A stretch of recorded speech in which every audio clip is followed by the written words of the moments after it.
Yo, what's good? Cedric the bus driver here. I don't know about you guys, but I know what I will be doing every Tuesday, Saturday, and Sunday, and Thursday nights too.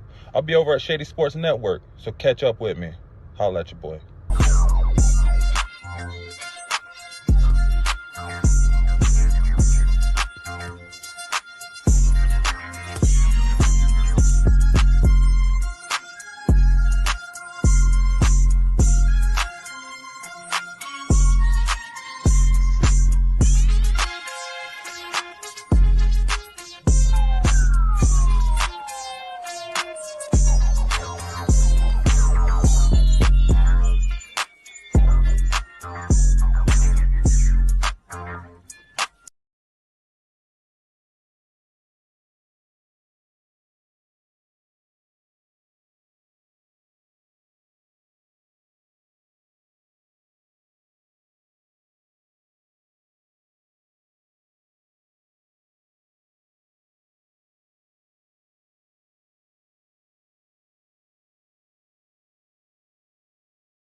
And his opponent in the red corner, Julian Attard from Team Noel, representing Malta at 64 kilograms. Come on down to the red corner, Julian Attard!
After the bout, I'll come to you with the cards just to double check everything, yeah?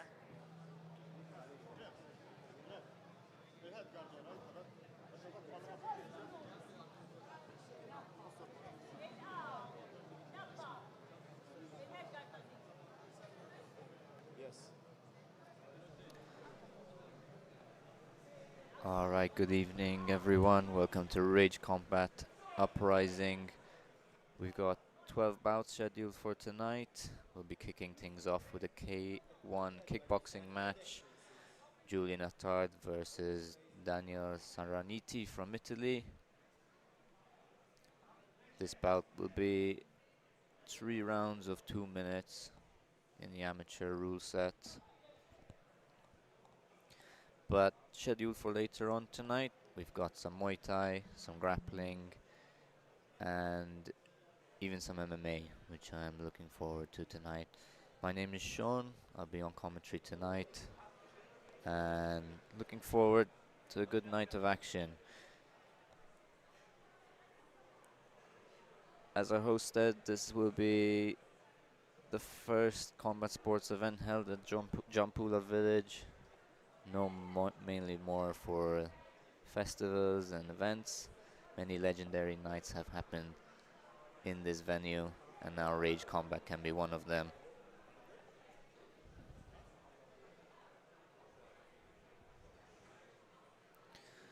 Okay, we'll be off to start soon.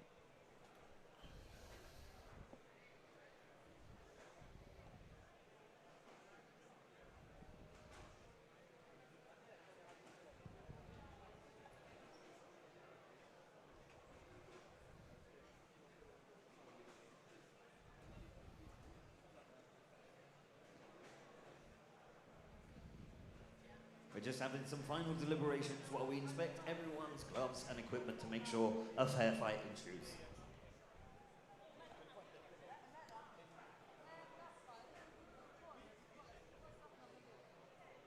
So this will be our first of 4 prelim matches. We'll have 3 kickboxing fights, and then the last match on the prelim will be Muay Thai. Then going on to our main card, we'll get kicked off with some grappling, move into some MMA. We'll have 3 more kickboxing fights, and then the main event of tonight will be a Muay Thai bout between Awefa Garen and Vasilena Todorova. For those familiar with local martial arts, Awefa is well known around here, and Vasilena is visiting over from Spain.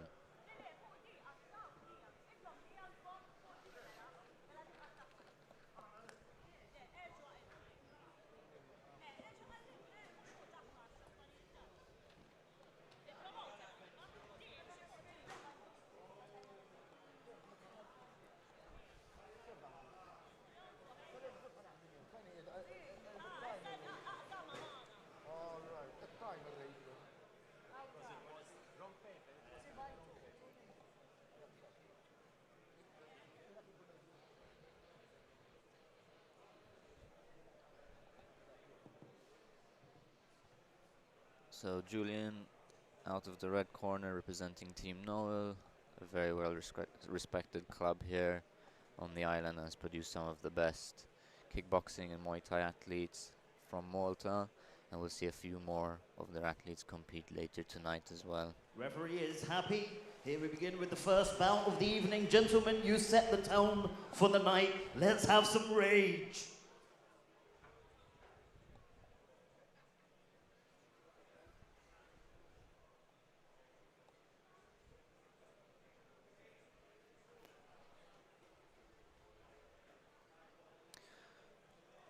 Second out, round 1. All right, here we go.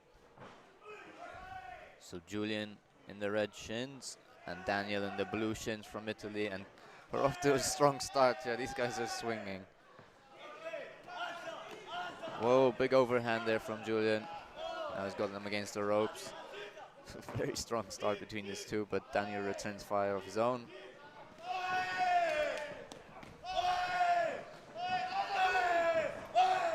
The two are trading. Oh, another big overhand from Julian. He's found success twice with that. Little stumble, but Daniel keeps firing back. We'll see how much they can keep this pace up, because they're off to a blistering start. A big punch again there. Coach is calling for Julian to keep Daniel in the corner. Daniel does a good job of taking back the center. But again, Julian doing a good job of pressuring here. He keeps tagging, keeps landing.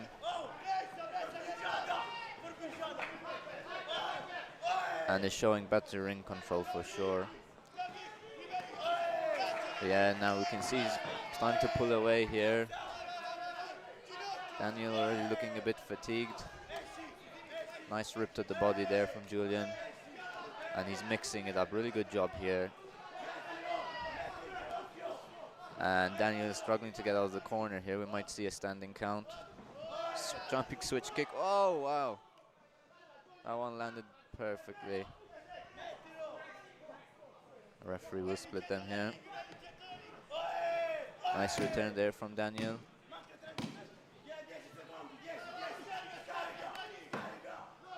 Good job from Julian pushing up against the corner. And the bell goes. Very strong start from the two, but Julian definitely carried on stronger during the second half of the first round, and did a very good job of landing the overhand right, but then also started to mix to the body towards the end of this round. Daniel did fade quite quickly, and we'll see if this break can bring him a second wind.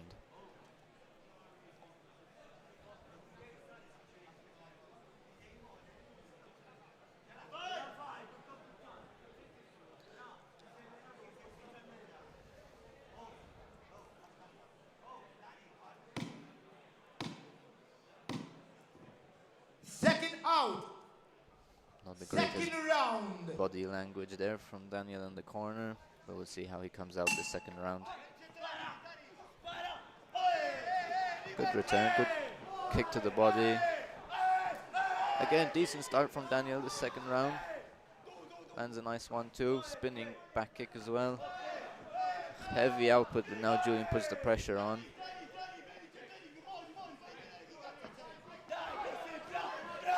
Julian keeps marching down, throws the overhand there. Danny against the ropes, needs to circle out here. Oh, knee to the head. And Julian's gonna start to up the pressure. The coach calling for more boxing. And he rips to the body there as well. Now Daniel's backpedaling. Jumping switch knee. Referee splits them. Just misses there with the teep. Small clash of heads.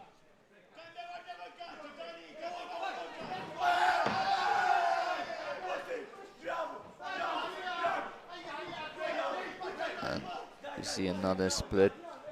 Both guys seem to lose a bit of power behind the shots, but still pushing forward. Julian doing a good job ripping to the body. Daniel didn't seem to enjoy that one.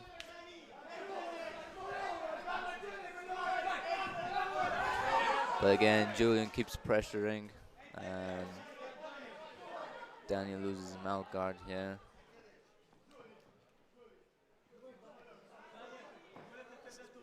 Bit of time to catch his breath.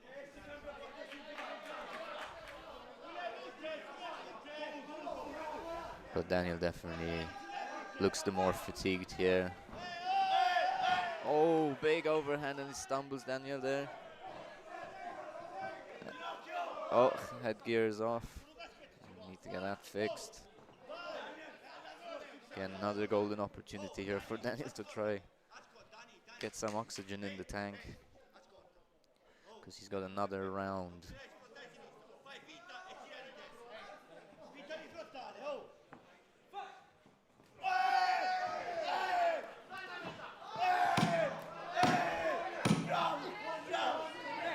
Knees in the clinches there, just misses on the uppercut. But again, good close to the round from Julian.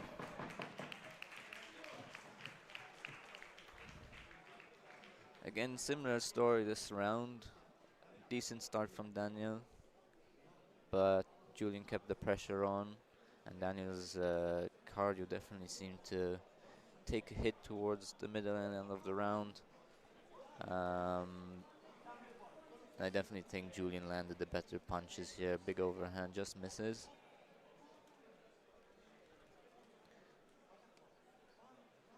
Nice kick to the body there from Daniel. Quick 1-2.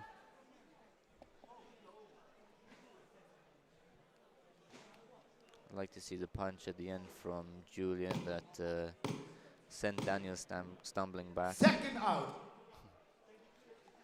Third round. There And it the is. final round. All right, our last round. Will we see a finish, or is this going to go the distance? I definitely scored 2 rounds, both rounds to Julian. Oh! Just catches him off balance there. It's all or nothing now for Daniel. He has to empty the bit of gas he has in the tank left and try and get a finish. For Julian, I mean, he's still pushing forward, still looking for a finish. Again, definitely should be up on the scorecards. So he could play this round safe, but still pushing forward. Still throwing with intent. A nice mix up there, going to body, switching up to the head. Kick misses from Daniel. Another jumping switch kick. And now both fighters are looking quite fatigued. You can see Julian biting down on the mouthpiece there and gritting it out. Look at these boys go. Oh, big overhand lands again, and another one. And that's a standing count. Oh, it's done.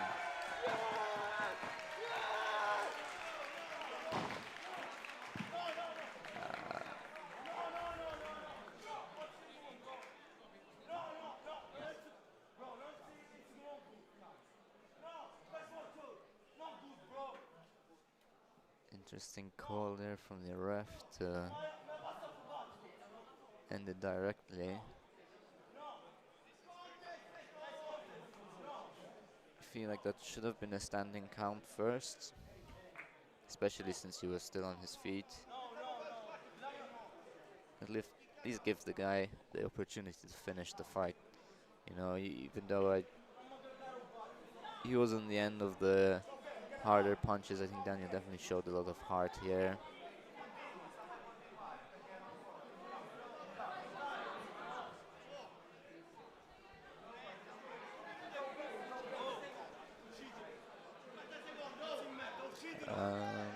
Okay, no, it seems to be resuming. Again, good opportunity for Daniel to catch his breath. And he's throwing back. Nice kick there from Daniel. Good combination, fair enough. He's still going.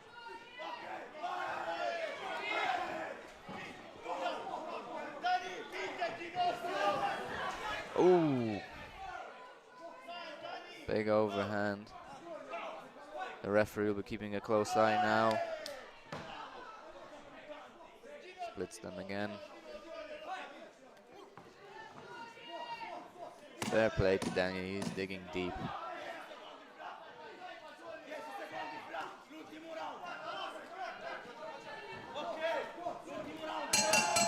And that's the fight. Great match to kick us off tonight. High octane from both these guys.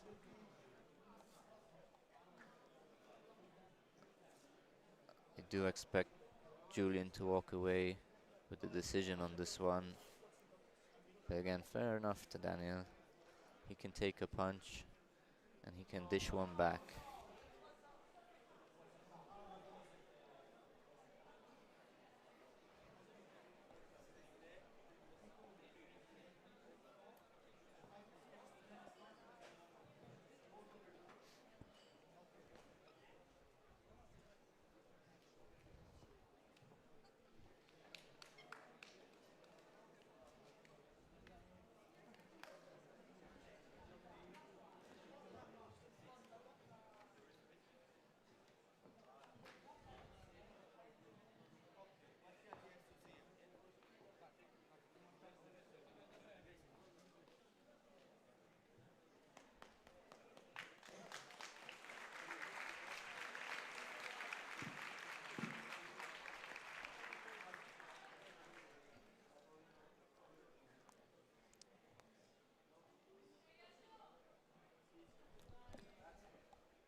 Let's make some noise for both of our fighters here. Come on, you're a Maltese crowd. Let's make some noise for both of our fighters here. And I can tell you, your winner, by unanimous decision, in the red corner, Julian Attard!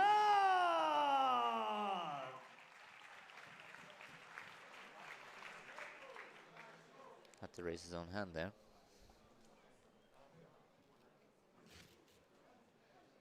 Nice scrap from those two boys. Again, I do think the right decision was called there. Be hard to mess that one up, to be honest. But we will be moving on to another kickboxing bout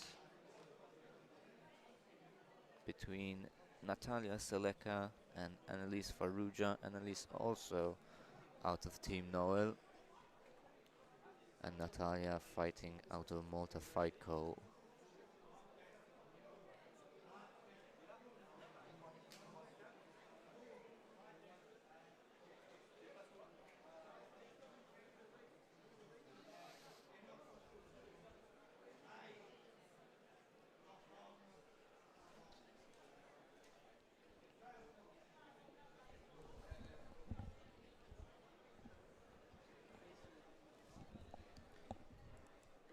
Okay, after an action-packed first bout, we move on to our second bout of the evening. It's a K1 kickboxing bout at a 58-kilogram limit. Scheduled for 3 rounds of 2 minutes a round, sanctioned by MKBA and sponsored by Pitbull.mt. Introducing to you your first fighter in the blue corner, Annalise Farrugia from Team No in Malta, weighing in at 57.5 kilograms. I welcome down to the blue corner, Annalise Farrugia!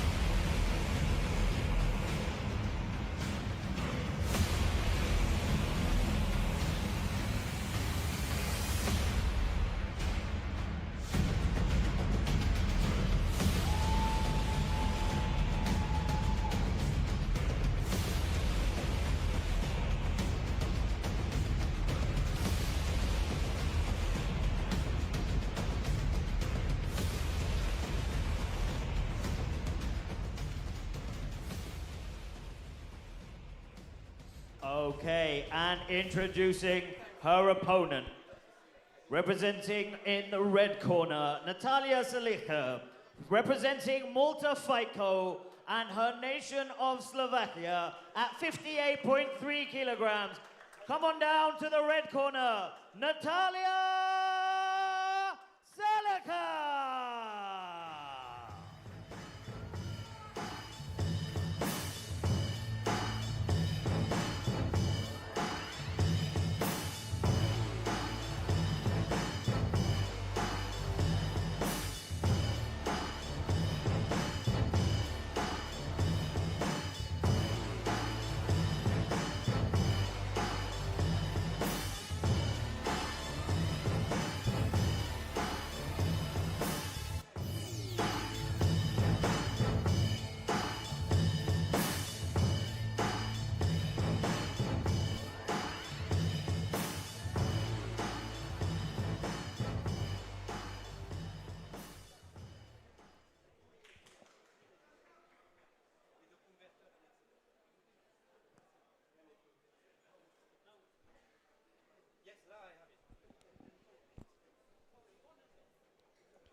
Okay, referees ready, fighters are ready. Let's have a good clean bout. And let's have some rage. Make some noise.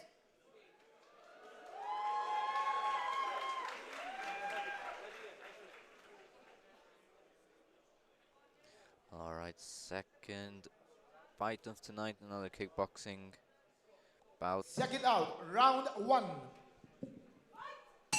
This one contested at 56 kilos. Natalia in the red gloves, Annalise with the black gloves. Good pressure here from Annalise. Natalia using kicks well as well. And now closes the distance to land some punches.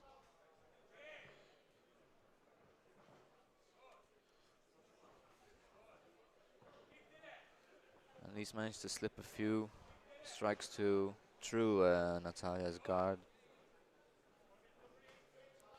Natalia, the taller of the two, was happy to trade in the pocket.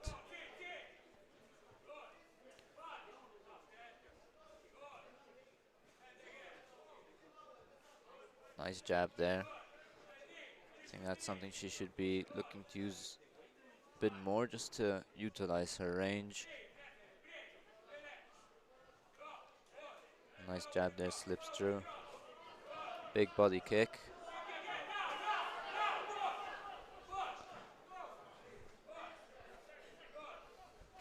Oh, another big body kick. That one made a nice crack. Now Natalia doing a good job with the boxing as well. Nice kick to the body. That one seems to be landing well and goes upstairs as well. And now Natalia starting to pick it up.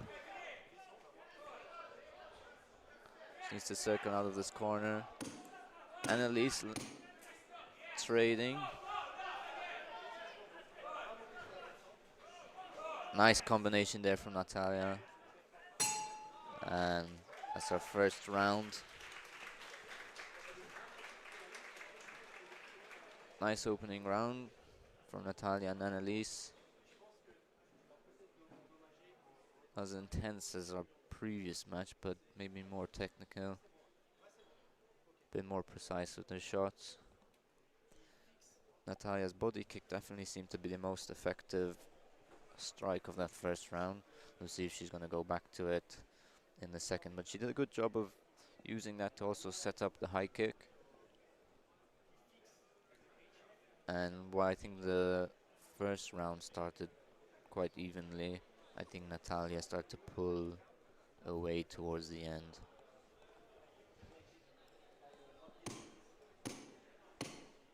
Okay, our second round coming up now. Second out. Second round. Second out.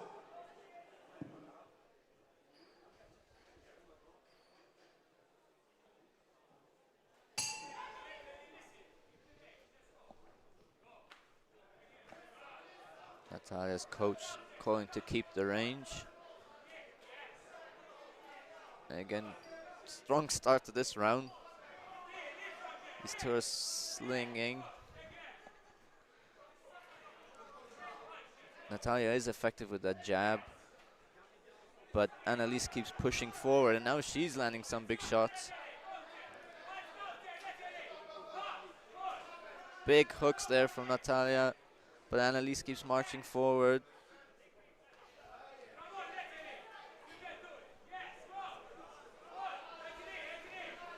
Rips to the body, goes back upstairs. And Annalise is swinging here. Oh, they're just trading in the pocket. Big teep. Another one. Nice stiff jab. Another effective strike from Natalia, but Annalise jabs back. Sends Natalia backpedaling. Oh, spinning back fist. Now we're getting flashy.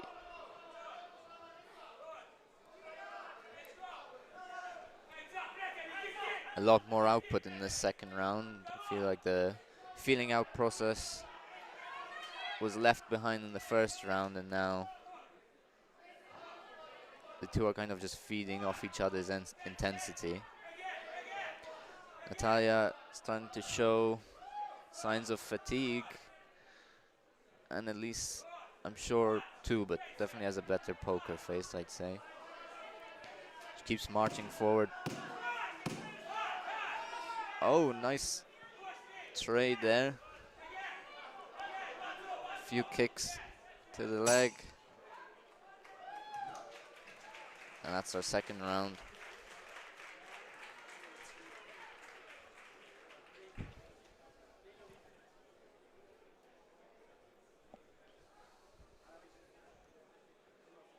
Let's have a look at the replay. They trade jabs there, but Natalia sneaks the body kick in, lands a 1-2 after. That round was a lot closer, to be honest. I don't think there was a necessarily clear winner. But again, big improvement for Annalise coming off the first round.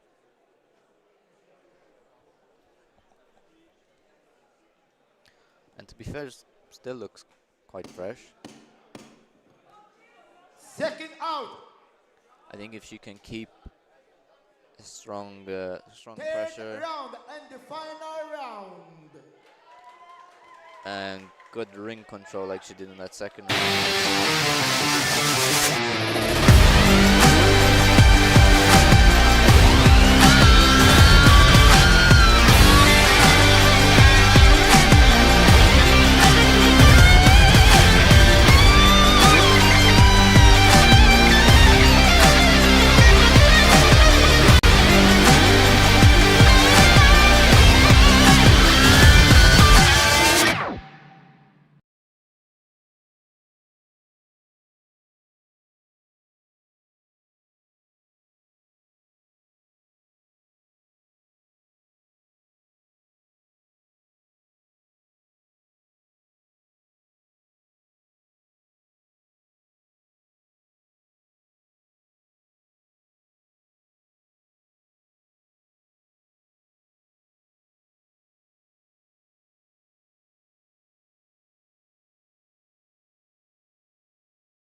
Annalise just storming her down, but Natalia returns fire.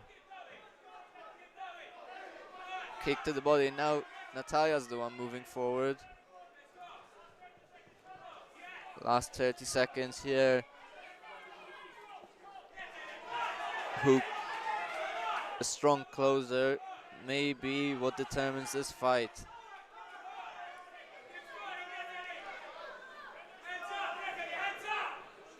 Fair play to these two women. The volume these last two rounds was non-stop. Oh, some blood coming out of, I believe, ooh, I can't tell, maybe both. And strong finish to this match. They really did empty the tank.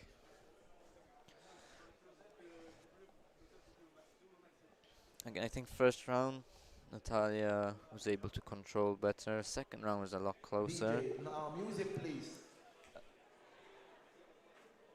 And this third round was fairly close too. Although I think Annalise's ring control was better, she did move forward and pressure throughout the fight. I think Natalia landed the bigger shots. I will see what our judges agree on.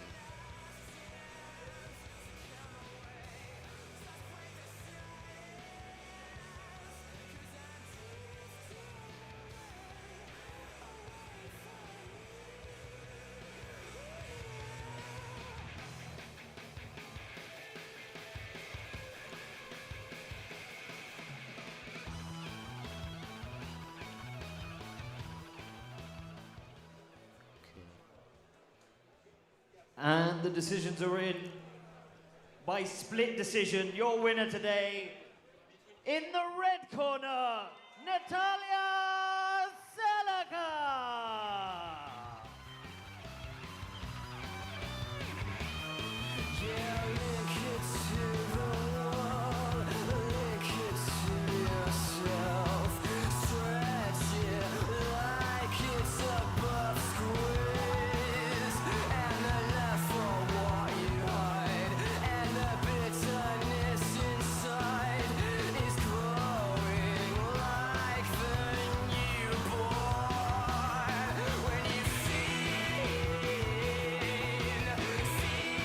Once again, your winner.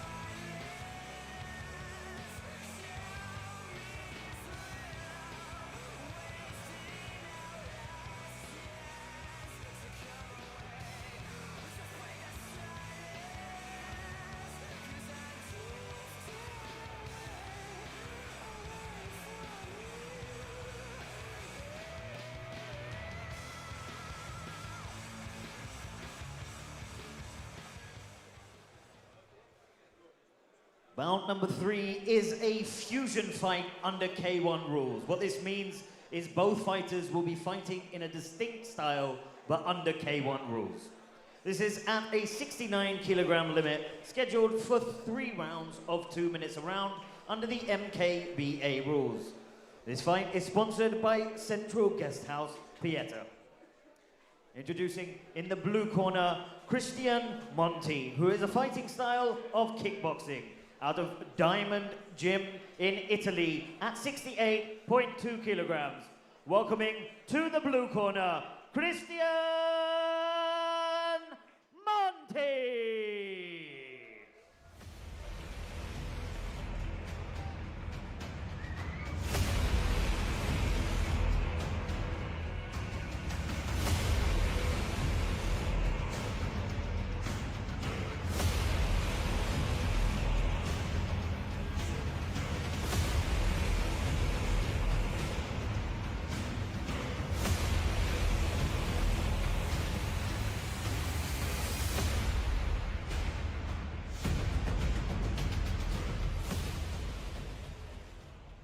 And his opponent in the red corner will be Nikita Mazarcheviki, fighting in a fighting style of Kudo, representing Kudo Malta and his home nation of Georgia, with a weight of 69.1 kilograms. He has a Rage record of 1-0. This is his second Rage Combat event. In the red corner, give it up for Nikita Mazarcheviki.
All right, let's give him one last shout for encouragement.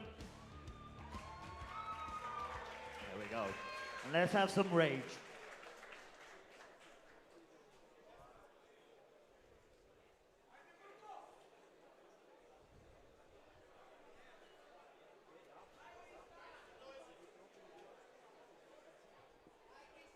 Second out, round 1.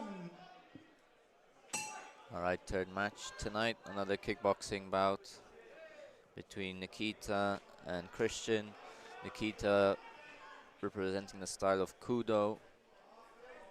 Christian coming from a kickboxing background. Oh, big combination there. Follows with 2. Oh! Wow. Strong start here from Nikita in the standing count.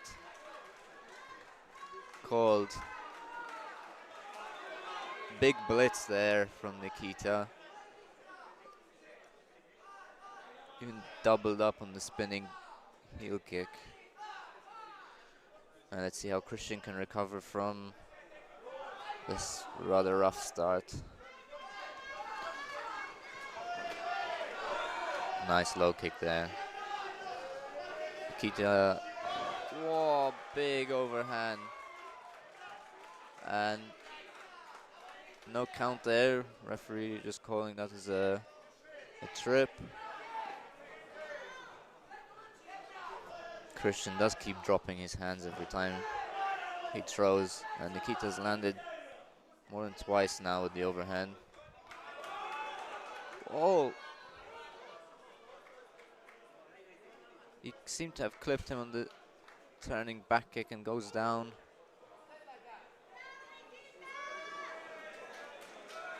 I mean, that seems to be, that should be a count. Not sure why the referee, and yes, that's it. Wow.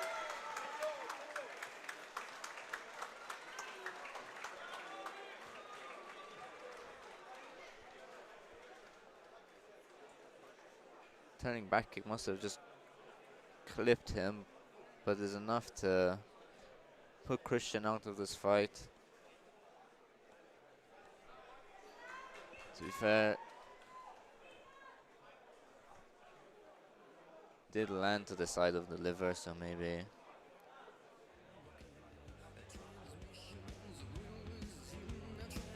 But very, very impressive from Nikita. He came guns blazing. Against Chad Gable, but you didn't. And I'm gonna tell you why. Chad Gable would take everything that Gunther's done and bury it. The Playmaker. It was on site. AJ Styles walked out there, seen LA like, oh, okay, then we LA Knight hopped out the car, let's go.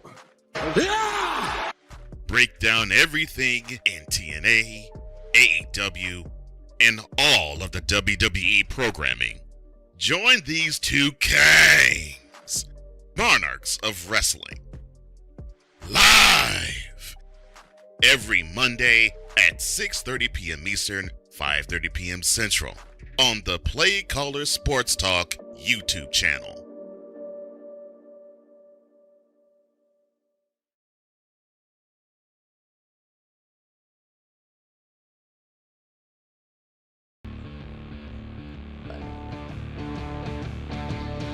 Nikita, when I spoke to you in the press night, you said you were going to go for the knockout, and you did that. The first knockout of the night. You have any words to say? I did not say I'm gonna go for a knockout. I'll just say you will not see anything new, just old, but better. And you did that. You showed everyone what it means today. How do you feel? I feel... Let's make some noise for Nikita one more time. What a show. What a showman.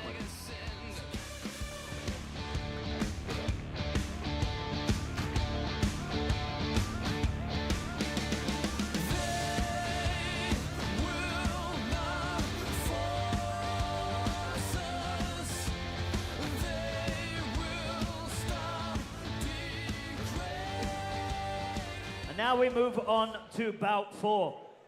And this is a Muay Thai bout at the 80 kilo limit. Scheduled for 3 rounds of 2 minutes per round, sanctioned by the MKBA and sponsored by Team Sport.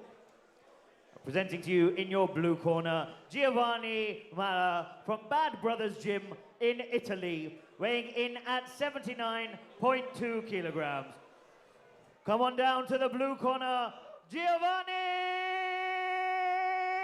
Mala!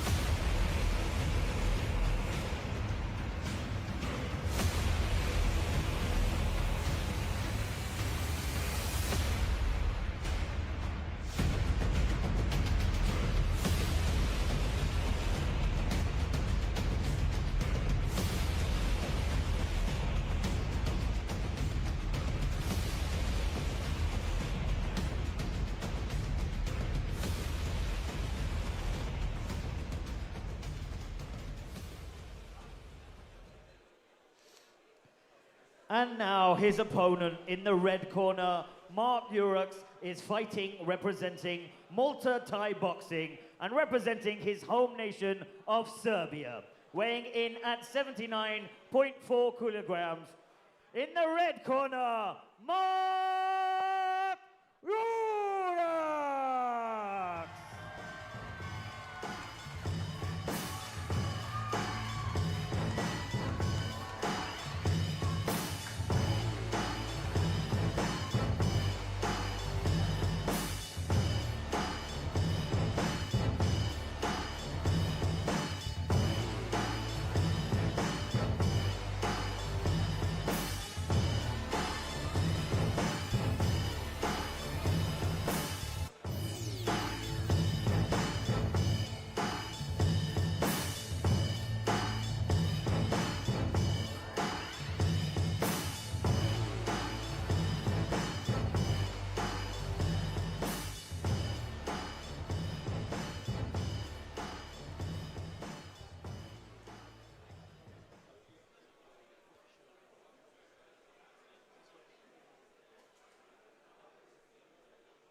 Alright, fourth fight in the prelims today. Our first Muay Thai bout. Mark versus Giovanni. This one contested at 80 kilos.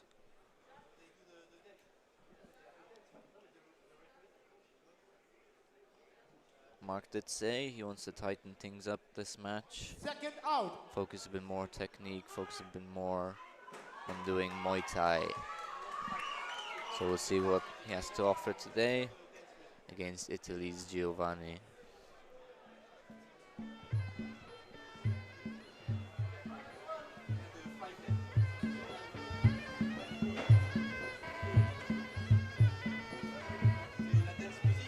Put it a little bit up.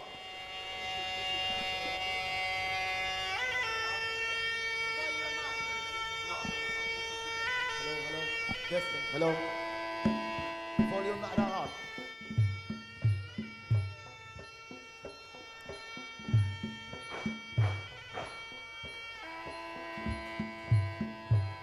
The traditional white crew before this match.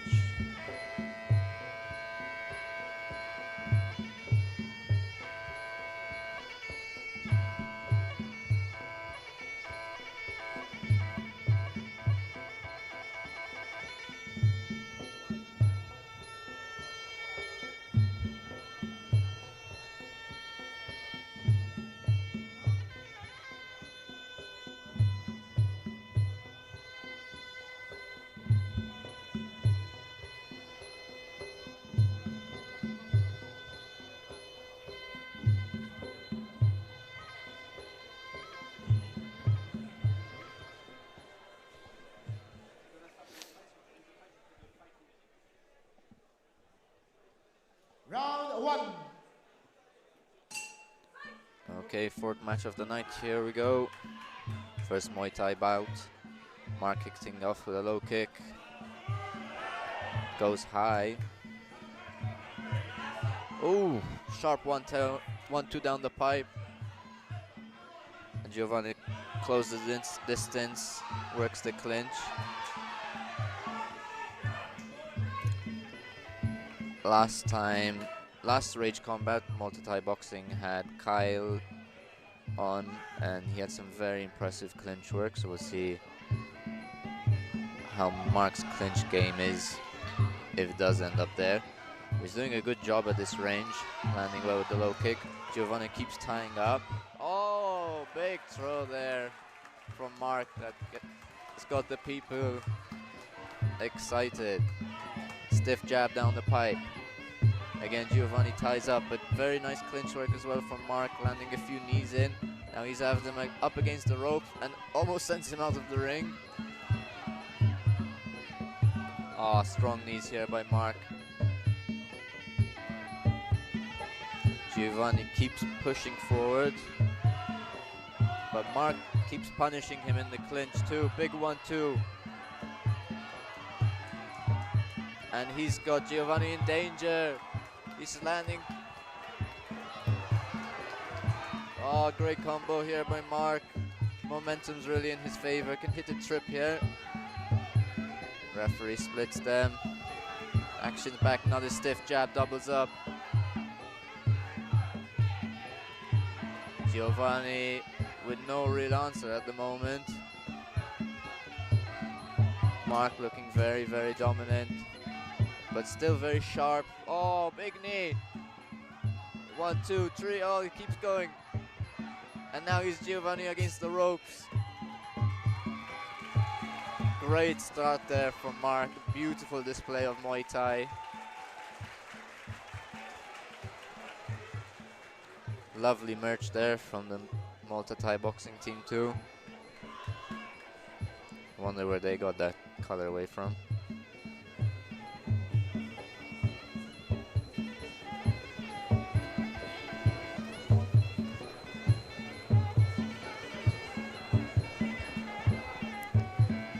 Yeah, they will definitely need to be switching up the game plan in this break, because Mark's doing a great job of controlling the range, but every time Giovanni does come in for the clinch, he has been losing the exchange there as well.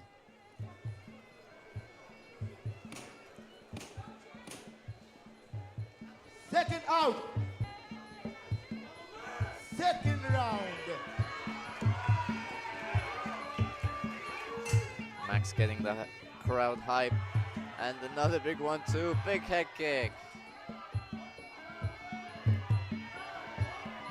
Sneaks a few knees in there as well. Oh, another big knee. Really good control here in the clinch. Again, Giovanni not being able to get much offense going. I don't know how many more of these body shots he's going. Oh, almost sweeps him there. Oh, sneaks an elbow. But now Mark's angry. He returns fire.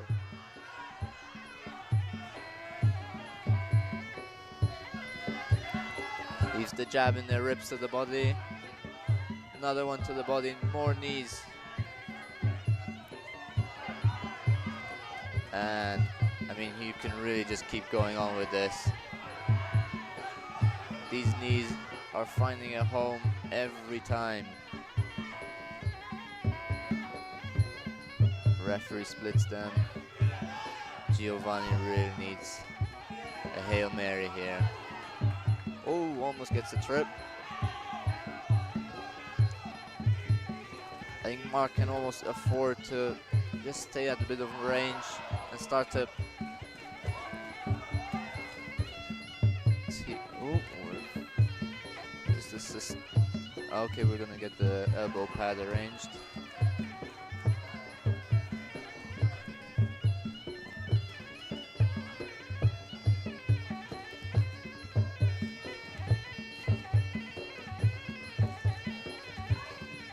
Giovanni looking quite dazed still.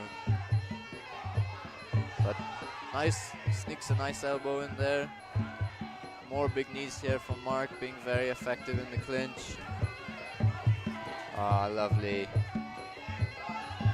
Sneaks an elbow in there as well. And Giovanni needs to get himself, always calling for a shot to the back of the head. But now Mark starts to tee off again. Another big knee. Big head kick. And I think the finish is close. And the bell maybe saves the day there. Giovanni lives to see another round.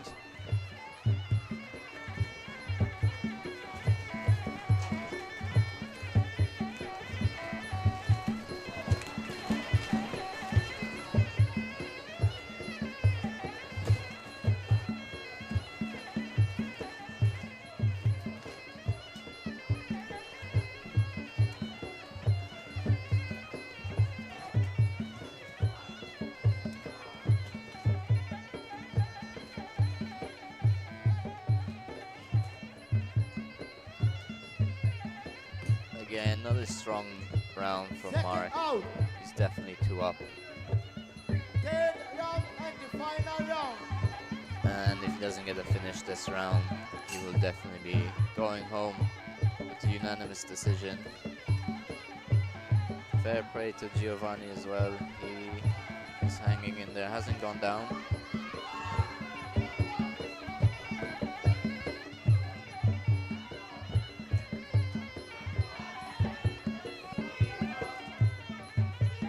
Low kick from Mark. Giovanni starting to put some pressure on. Again, gets tied up in the clinch. Mark doing a good job. Ooh. The referee has to step in there. Nice 1-2 down the pipe. Just out of range of Giovanni's strikes. And more knees here in the clinch. Giovanni does manage to slip in an elbow there. Now this is a horrible position to be in. Referee splits. I think Mark's gonna keep the pressure on here. Also wants to make sure it doesn't get caught with anything. Big high kick. Giovanni eats it, to be fair. Nice teep. I think that could be an effective weapon. His body definitely is already weakened from the knees.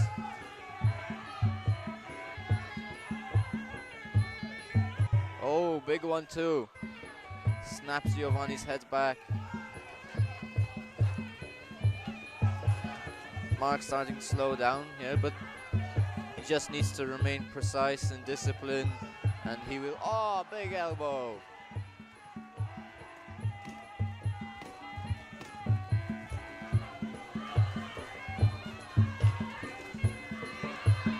The wind's starting to pick up here.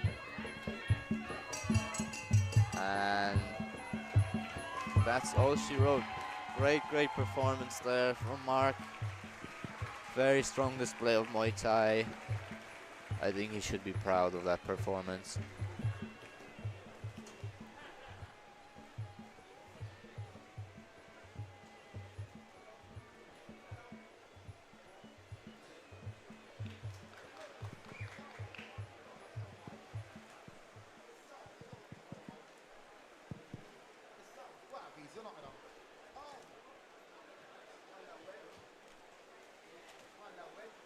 Hello, one testing.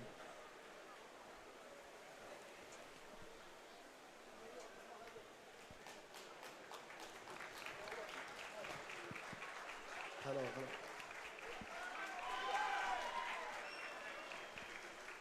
Okay, judge's decision will be coming in soon.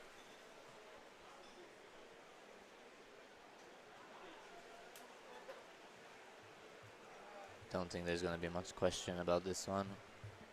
And I present to you your winner by unanimous decision. In the red corner, Mark Urak!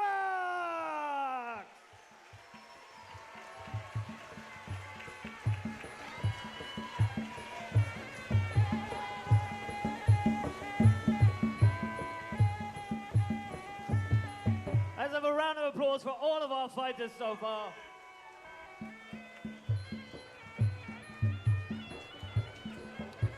That concludes the preliminaries. Now, we'll have some entertainment for you. The legendary Ibiza DJ, Jack-Eye Jones. Feel free to enjoy the music, grab a drink, grab the bathroom while you're waiting as well.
I'm just being myself, cool as can be.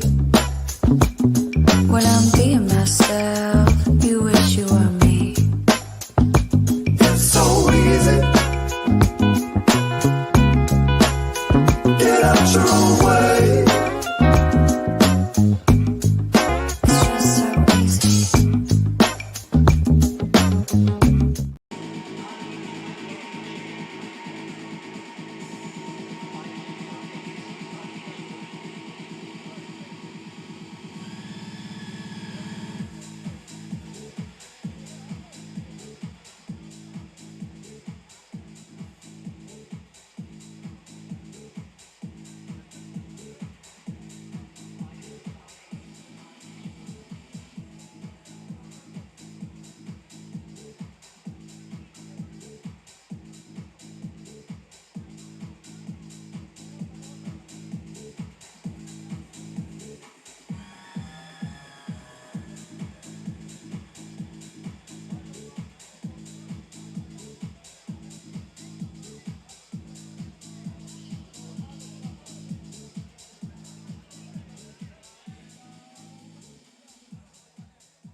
Okay, welcome back, folks. Now we are on for the main card. I hope you enjoyed your halftime entertainment. Before we get underway, I forgot to introduce our timekeeper for this evening is Martin Fennick. Your referees for the night, Simon Perez, Alex Derrick, Cerez Galia, and Isaac Napa. Now, moving on to bout 5 for the evening. This is a submission grappling bout at 76 kilos. This will be a 2-round bout. The first round lasts 3 minutes and is submission only. The second round is submission and point scoring and also lasts 3 minutes. If there is no winner after 2 rounds, then the judges will choose a winner based on overall performance over the 2 rounds. Your fighters for this grappling event: in the blue corner, Luke Bujeya from Freestyle Wrestling Checkmate Gym in Malta at 74.2 kilos. Make some noise, in the blue corner, Luke Bujeya!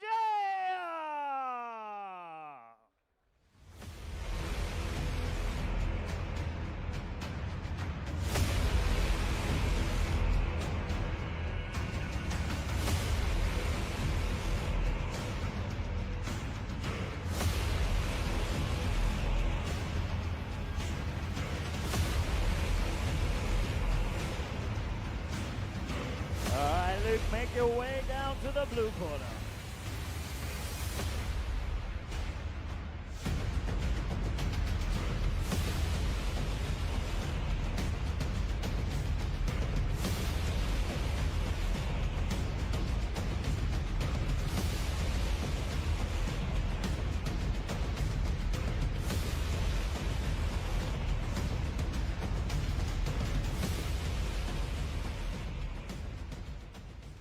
And his opponent in the red corner, Alec Grech, in a fighting style of judo and Brazilian jiu-jitsu, representing Brazilian jiu-jitsu team Malta, and from Malta himself, at 75.1 kilos, with a rage record of 1-2.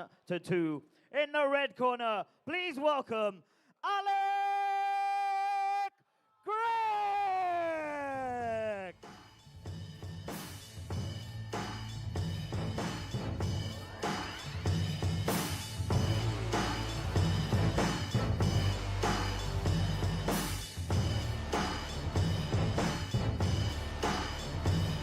Come on down to the red corner, Alec Grech.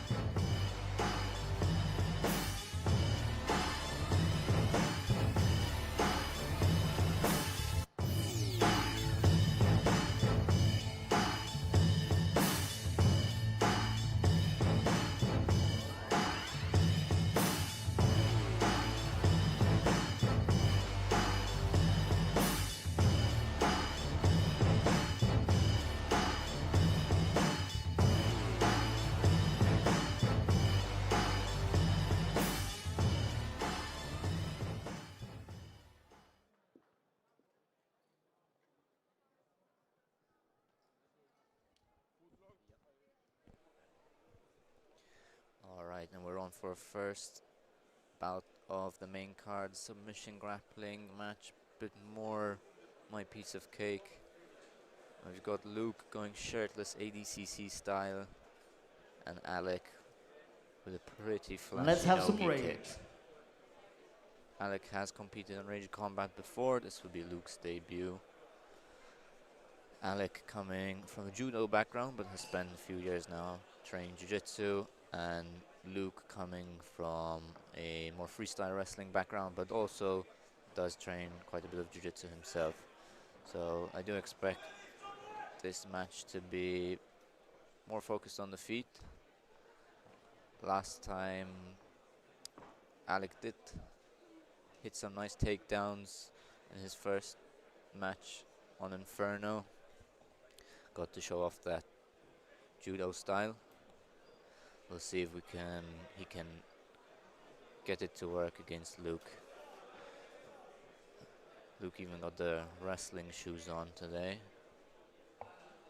Good thing there are no heel hooks for this one, because that would definitely work against.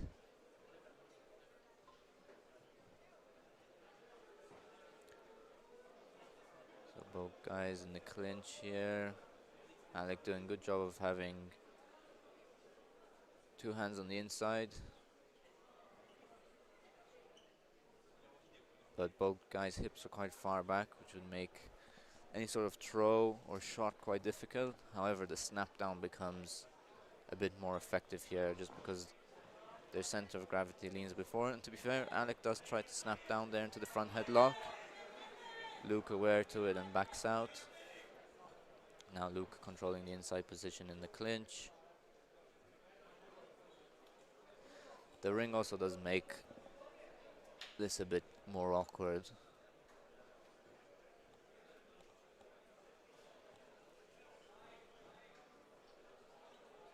Okay, looking to see some action hopefully from one of them. Maybe one of the two will commit to a shot. And there we go, Alec, very nice double leg, runs Luke down. And you can use this to start passing the guard. Good crushed out half guard position here, joins his hands.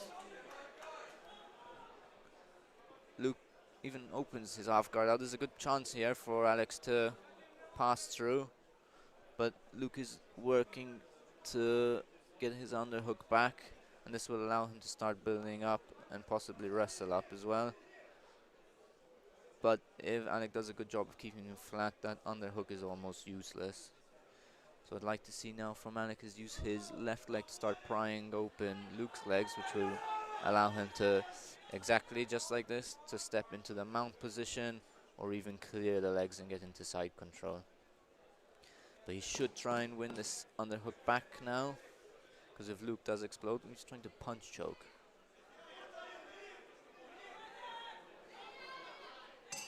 And that is our first of 2 rounds. I do wish these grappling rounds last a bit longer. Just 3 minutes, it's hard to get much going against anyone who's decent, really. But without a doubt, I do think, even though this is a submission-only round, Alec did have the bigger moment with the big double leg.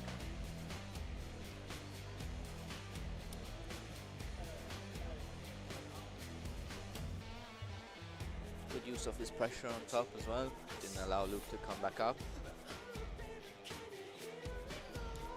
See some feedback there in the corner regarding the clinch work. Alex still looking fresh, to be fair. Ready to go. We even have the famous Suna sidelines. Taking a few shots in the corner. And off we go for a second round. Luke shoots, but a bit too telegraphed. Alec gets his hands in the ways to block him.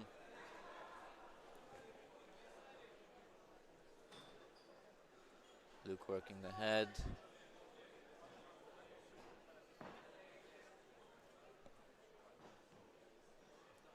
Good wrist control there from Alec. Gets onto the inside as well. Again, both these, I think the snap down would be an effective option for both these guys because they both lean very forward. For example, here I feel like as Luke starts to push out of the corners, it'll be a good opportunity for Alec to snap down. Luke should be, oh, looks for an inside trip. Wasn't bad. Oh! Now, the problem with a throw like this in Jiu-Jitsu, although it looks nice, it's very easy to give up your back, just like what happened now. Alec was aware to it and is now on Luke's back. He's got like a body triangle. He needs to try either come up or line Luke's shoulder blades up against his chest, but good progression up into mount here. He's got the head and arm to look out for, but Luke turns again, and now the choke's on. Is he under the chin? And he gets the tap. Lovely work by Alec. His best performance under the Rage Combat banner so far. And he's happy with that one.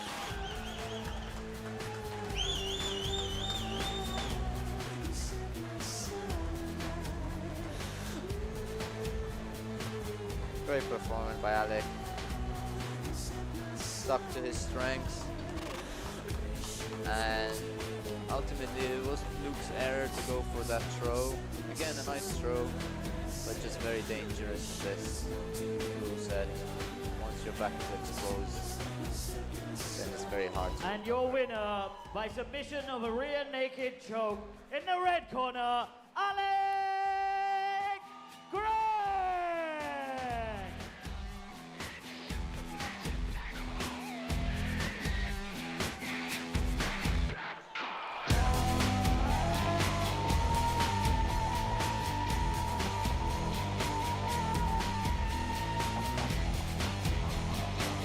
Alec, tell everyone how you're feeling. There's a lot of cheering in the room for you. How are you feeling after that? Humble and gracious. Thank you so much. There we go. Another round of applause for Alec Gregg.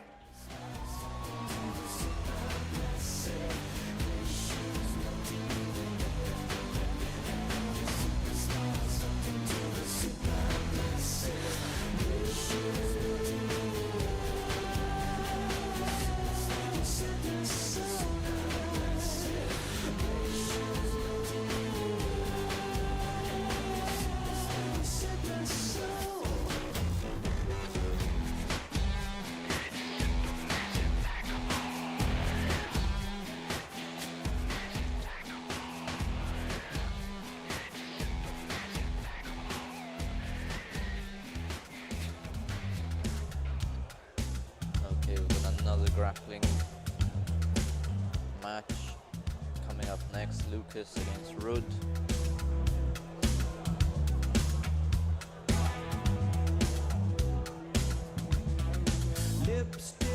Okay. Bout 6 is also a grappling event. but this is for the European grappling title fight at 83 kilo limit. This is also 2 rounds of submission, like the first grappling event. The first round will be win by submission only. The second round can be won by submission or points. And again, if it's a draw after 2 rounds, it is the judges' decisions. Your first fighter in the blue corner, Ruud Kirkop, in the style of grappling, representing Six Blades Gym from Malta at 82.1 kilo. Come on down to the blue corner, Ruud Kirkop!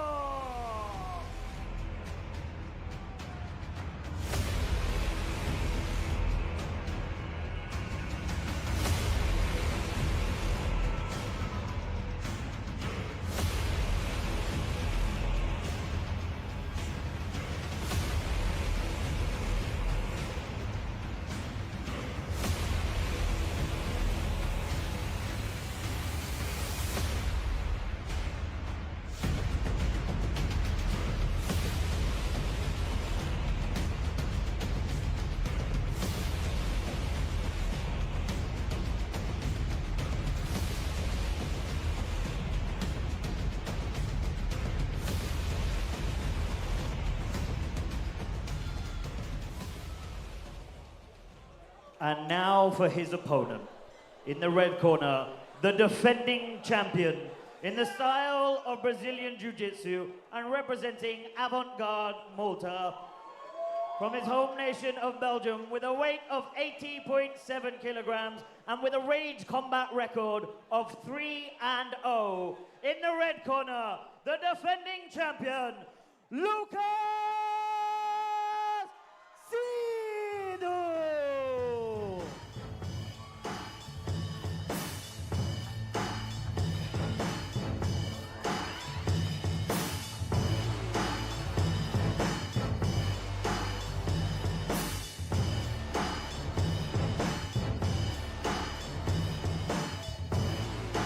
Come on down to the red corner, Lucas.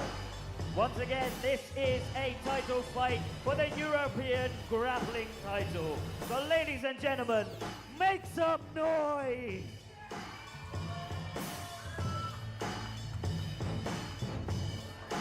Alright, here we go. The second submission grappling match of tonight. Lucas Sido, familiar face with Rage Combat, and Ruud Kirkop. Ruud more of an MMA fighter, but has dipped his toes in different disciplines, competed in kickboxing, jiu-jitsu, and even MMA.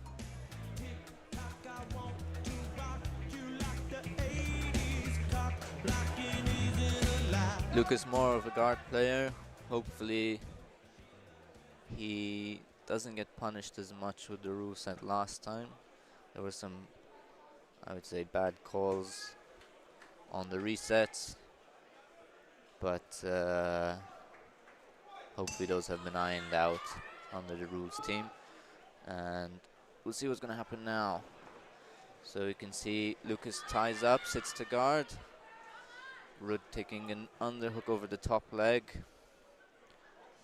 and sits to his knees here. The problem with the knee position like this, it's hard to off balance your opponent, but it's also hard to get much going as well.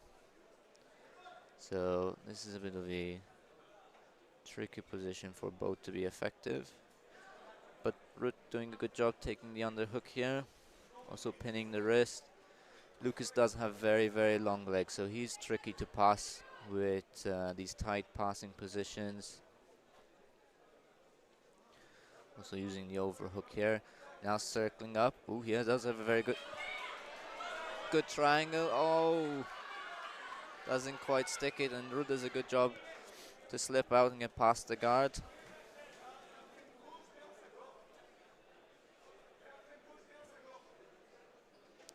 And now Ruud dropping his hips flat, making it gonna be hard here for Lucas to move. These two are in the same bracket in ADCC Malta. Ruud took second place, Lucas took third, although they didn't fight each other. They did share a common opponent, which Ruud beat on points and Lucas submitted. So again, Ruud controlling here. I'd like to see some action. But so does Lucas need to try increase the urgency here to get out of this position. Again, this is a submission only round, so this shouldn't count too much. We've got 1 minute left. We're doing a good job here, dropping his hips to avoid that knee to elbow connection, which would help Lucas to recover his guard. Now trying to progress to north-south, but Lucas managing to bring his knee in. Oh, and look at this, he can, looking for a pot to the back, but Ruud aware. Now Ruud circling around, enters the shin on shin. Oh, and this is an error from Lucas. He's pulled himself into mount. He tried to elevate that leg to shoot into the single leg X, but dropped the frame on the other side. Now Ruud's in mount here.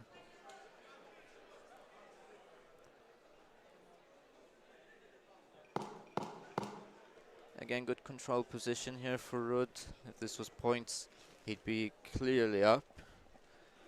But for this round, the submission is needed. Very strong round here for Ruud against the champ. We'll see if Lucas is gonna have a different game plan going into the second round.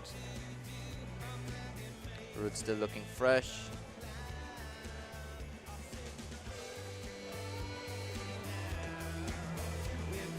So is Lucas, to be fair. Getting some feedback from the corner.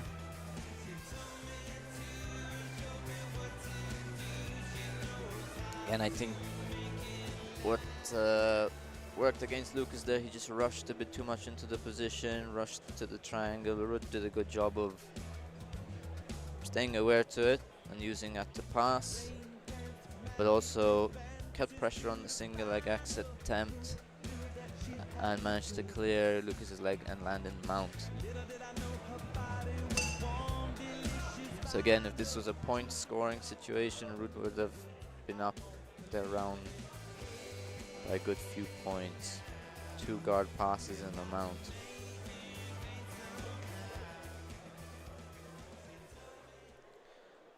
So now we'll see, Lucas decides to pull again, and he pulls guard.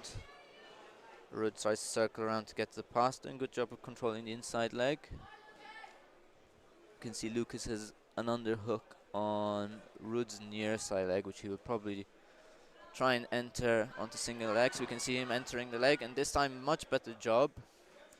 Gets foot on the hip, other foot behind the thigh, and now switching to a butterfly ashi. Can use this to go belly down on the footlock. Ruud doing good job of slipping out of that. Lucas does like that submission a lot. Good defense here from Ruud. Keeping good control over the head here, maintaining pressure. Obviously Lucas' legs are still in play, so Ruud will need to deal with that first. But again, keeping the very traditional MMA pressure in the guard here. But he will need to relieve a bit of that to make space and start the circle. Lucas sits up, falls back into his knee shield. I wonder if he will opt to try and underhook the leg again, but I think Ruud is aware to it. He is pinning the wrist, and this is very annoying to deal with when there's a person on bottom. What he does have to be careful with is his right arm here has kind of crossed the center line a bit too much.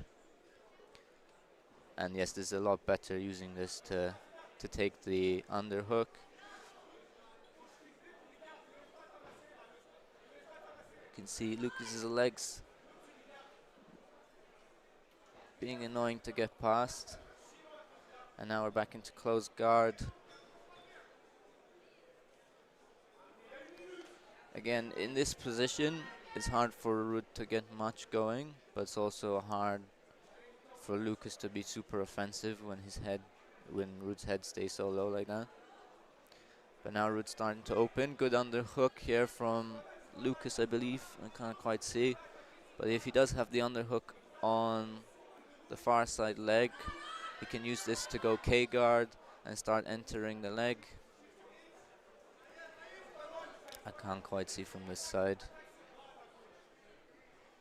Yeah, I don't think... he withdraws it.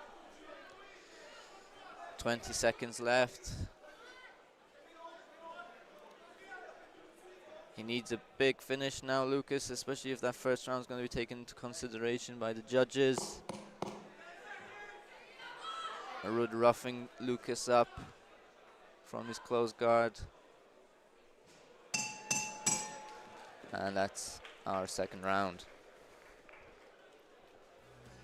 Again, I do wish these rounds were a bit longer. I think 3 minutes for grappling is just, it's a bit too short to get anything too effective going. But it is what it is.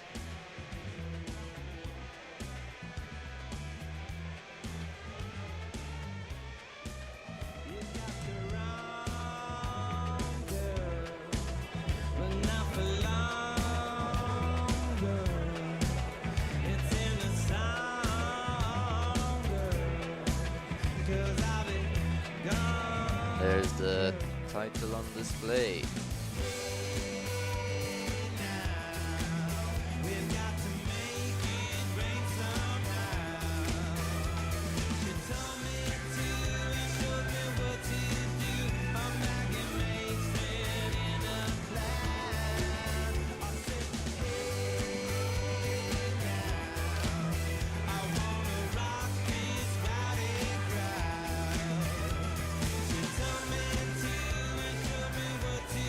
Both fighters to the middle, please. Both fighters to the middle.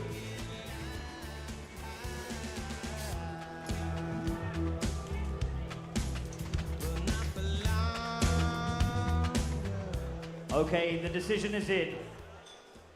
Your winner and the new champion in the blue corner, Rud Kika!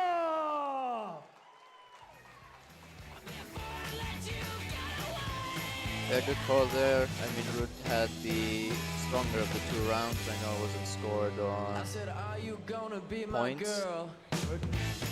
And although I do think... Don't worry, I don't mind this one. I'll let them speak. Rud, how does it feel? You're the new champion. How does it feel to be champion? First of all, I'm very grateful for the opportunity. Good matchup against Lucas. Thank you to my coaches. Thank you to my family, friends. Thank you to the promoter for the opportunity. And I'm just very honored and grateful for it. Thank you very much. What a humble guy. Make some noise for your new champion, Rud Kika! Although yes, I do think in the second round, Lucas had the better moment. So I would have given that round to him. But again, this is scored a bit differently. And I do think Rud's first round was the better of the 2. But now moving on, we're going to be looking at 2 MMA bouts. Bout 7, bout 8, both MMA.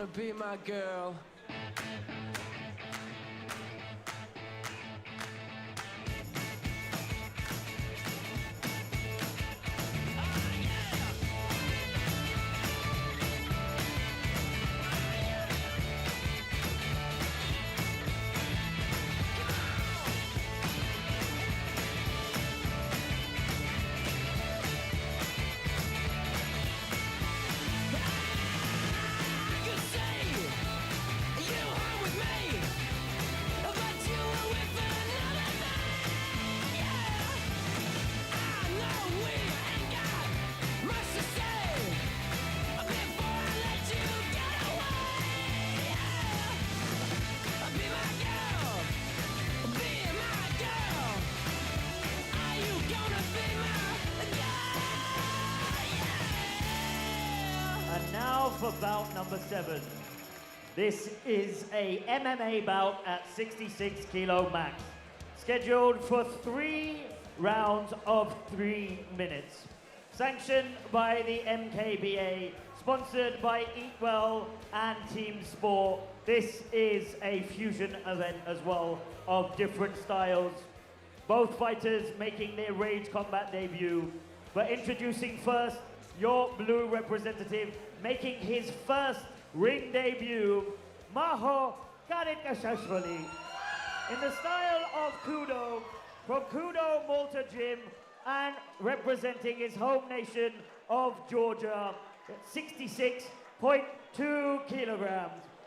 Make some noise for Maho Karikashvali!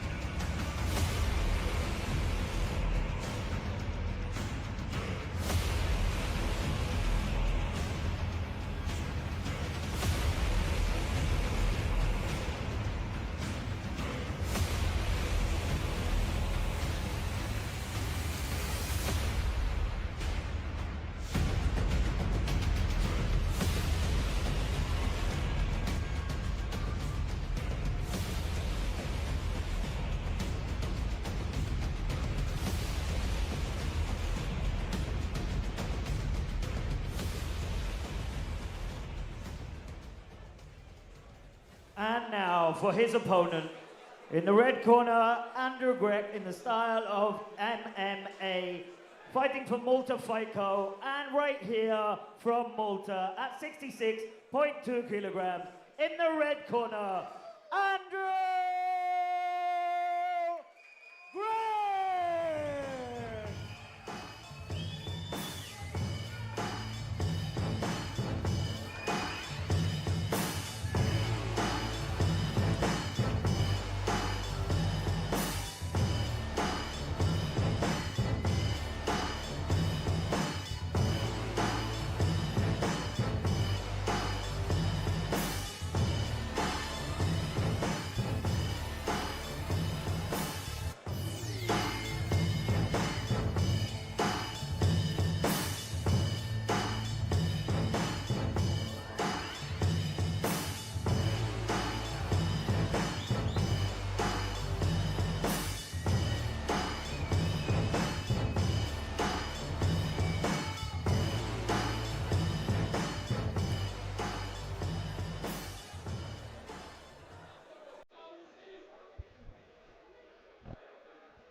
Alright, first MMA match of tonight, one of two.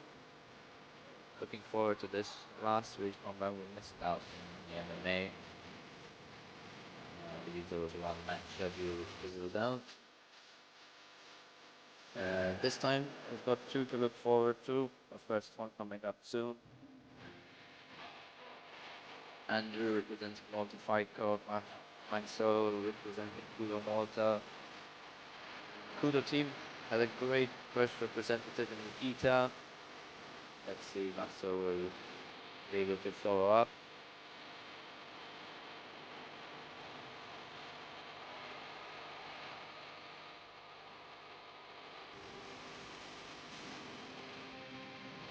The ring does make an MMA match a bit more interesting. It's definitely less practical. There's but much less wall wrestling.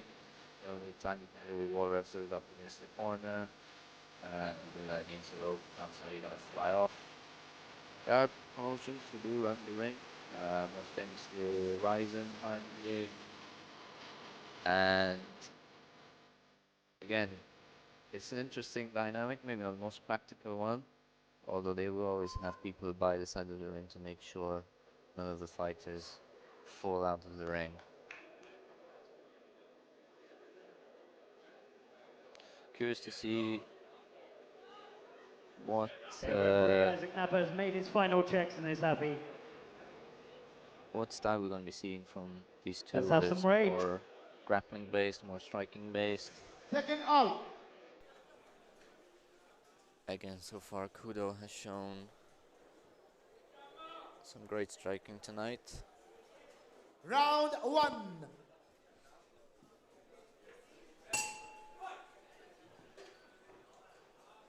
And here we go. First round of our MMA match. 3 rounds of 3 scheduled. Both fighters just feeling each other out for the moment. Big kick by Andrew, but Maxwell catches it, doesn't finish the takedown. And we've got an exchange of knees. Andrew slips a punch off the break there.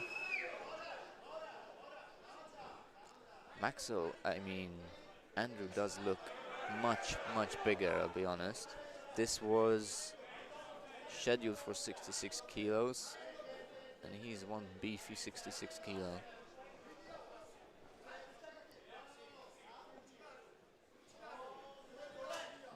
Yeah, the back on him, jeez. Oh, lovely Superman punch. Referee making sure Maxwell doesn't grab onto the ropes there. Another relatively impractical aspect of the ring. And now we see some clinch work. Maxwell has double underhooks here. This is a dominant position. He can use this to circle off the corner and bring Andrew down to the mat. Good circling round there from Andrew, good job. Manages to break away from a bad position.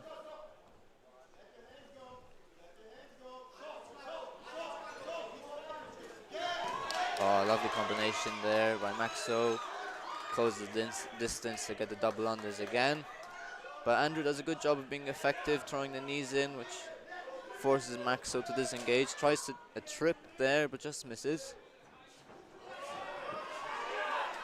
Andrew is good in this position, uses his knees very effectively. I think Maxo needs to capitalize a bit more when he does get those double unders. He's had them twice or 3 times now, but hasn't really managed to get much going.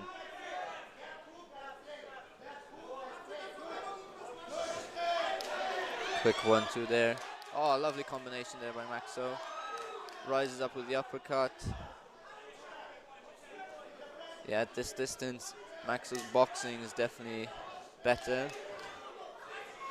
And now again, his double unders. He has to cut the corner here. Either inside trip, try catch something like a Sasai or a Kochi.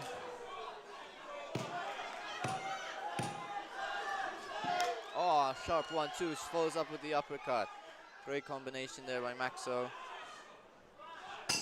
And that's our first round.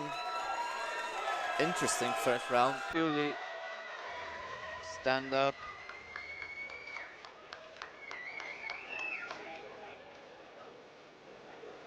Again, at range, Maxo, his boxing was significantly better. But Andrew was very effective in the clinch, used his knees to definitely cause some discomfort.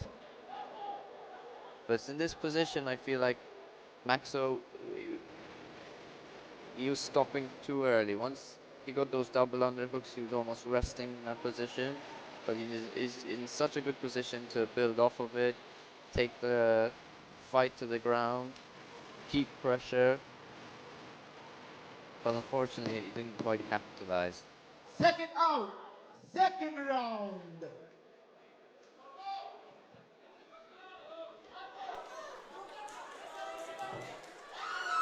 All right, second round getting started now. Quick hands again by Max. Oh, but Andrew returns a huge right hand, which sends his opponent right back into the ropes. Nice low hook there from Andrew.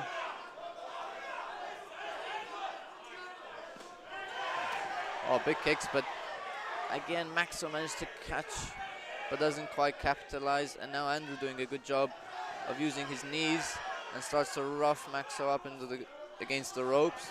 Another big kick. Again, double unders. He needs to do something with this.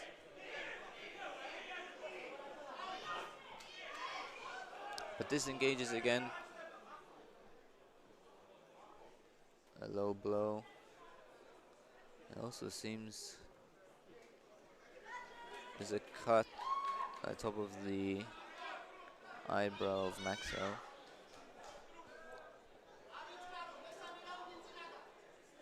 Andrew given some time to recover.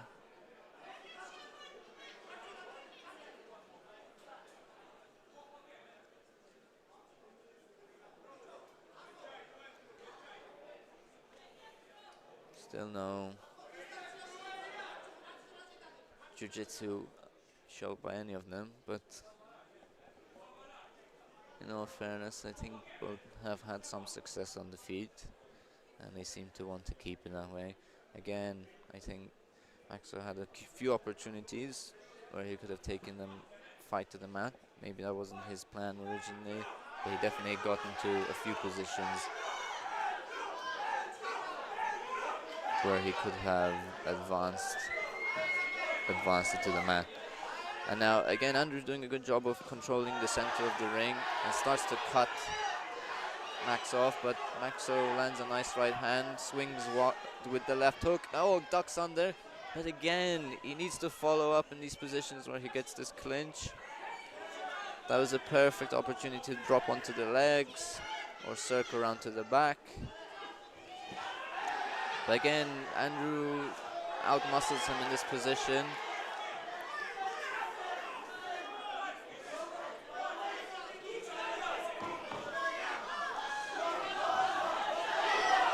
Nice 1-2 there, Maxo slips and lands.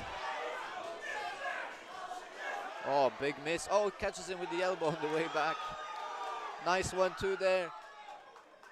And that seemed to bother Andrew. I think he might have claimed for an eye poke, but he returns big kick. Wow. Sweeps him off his feet. And I'm sure Maxo is starting to feel the effect of those leg kicks because they are big. And he tries to reach down there to catch the kick, but now he starts to put the pressure on. Slips the 1-2, and now into a big head kick. But Maxo keeps marching forward.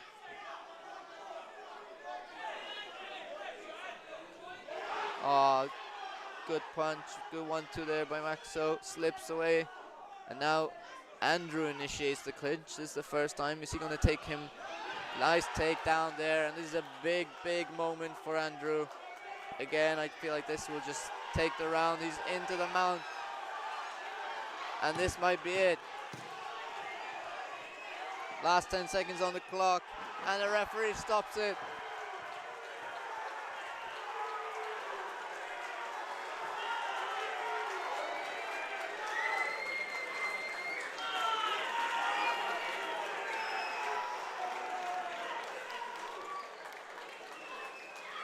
Big moment for Andrew, and really just swayed the tide of this match. Once he took Maxo out,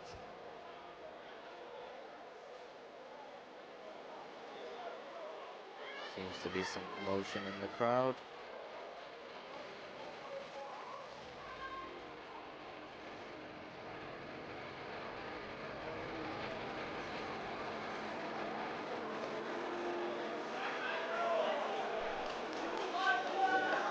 A great awareness there from Andrew. I think he saw his opponent was tired.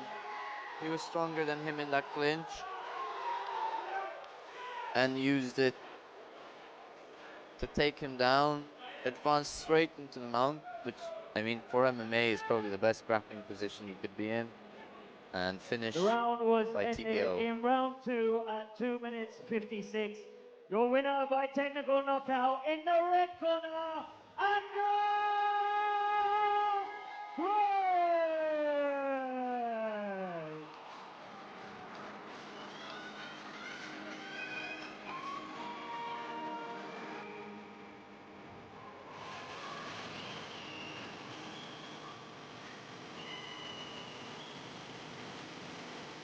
We'll see the replay here. Nice combination there by Maxo.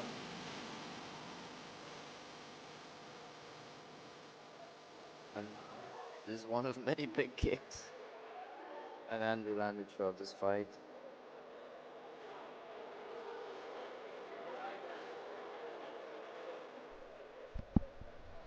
All right.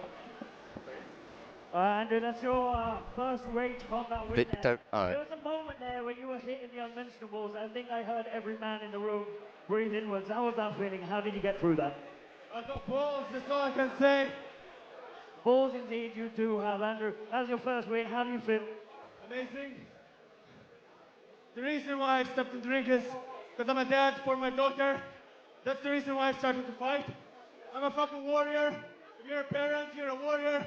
Fucking love everything, everybody, and most of all, love yourself.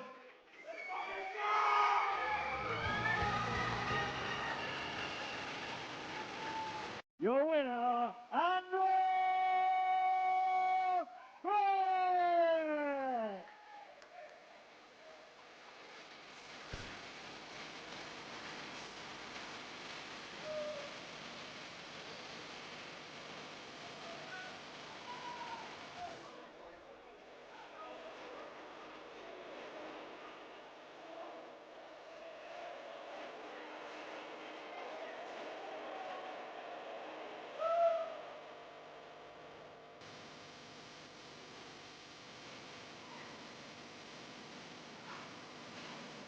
And a round of applause for the competitor. His first ever fight, and he gave it his all, even with a cut.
There's a lot of heart there in that last bout. Both fighters put it all on the mat.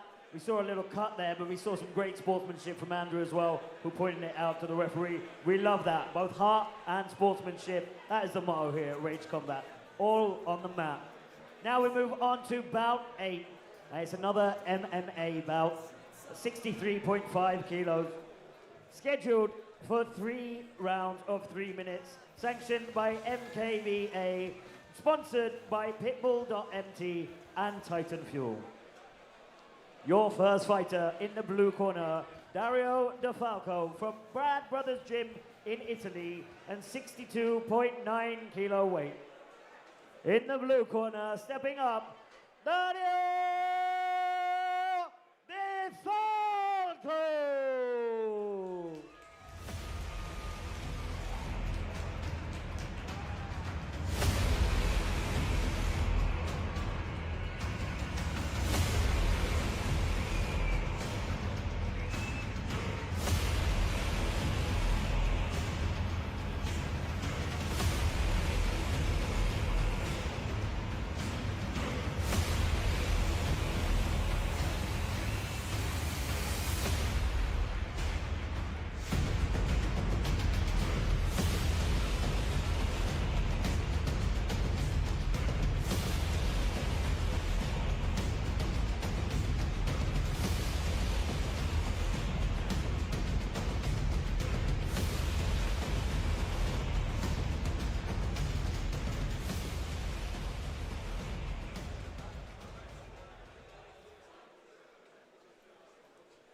And his opponent in the red corner, Joyd Adjus from Boom Forged Combat here in Malta, weighing in at 63.7 kilograms. In the red corner, Joyd Blackheart Adjus.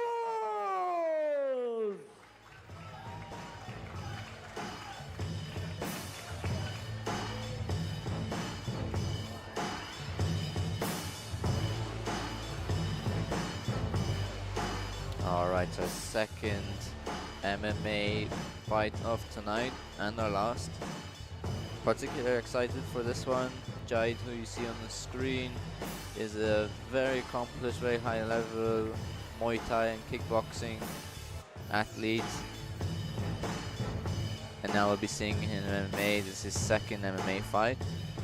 In the other corner we have Dario from Italy, who has a background in combat sambo. And he also looks the part. With no mustache, full beard, he looks like he's come straight out of the Caucasus Mountains.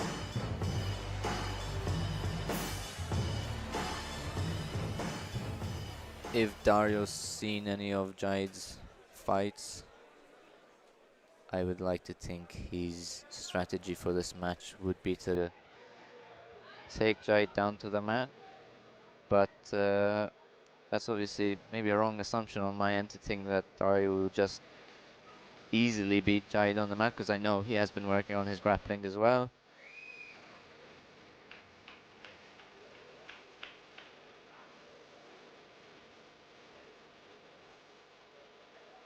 Referee Isaac Napper's happy with his checks. Let's have some rage! Okay, here we go. Our second Second MMA out. match Round of one. tonight. Jahid in the black gloves, Dario on the red.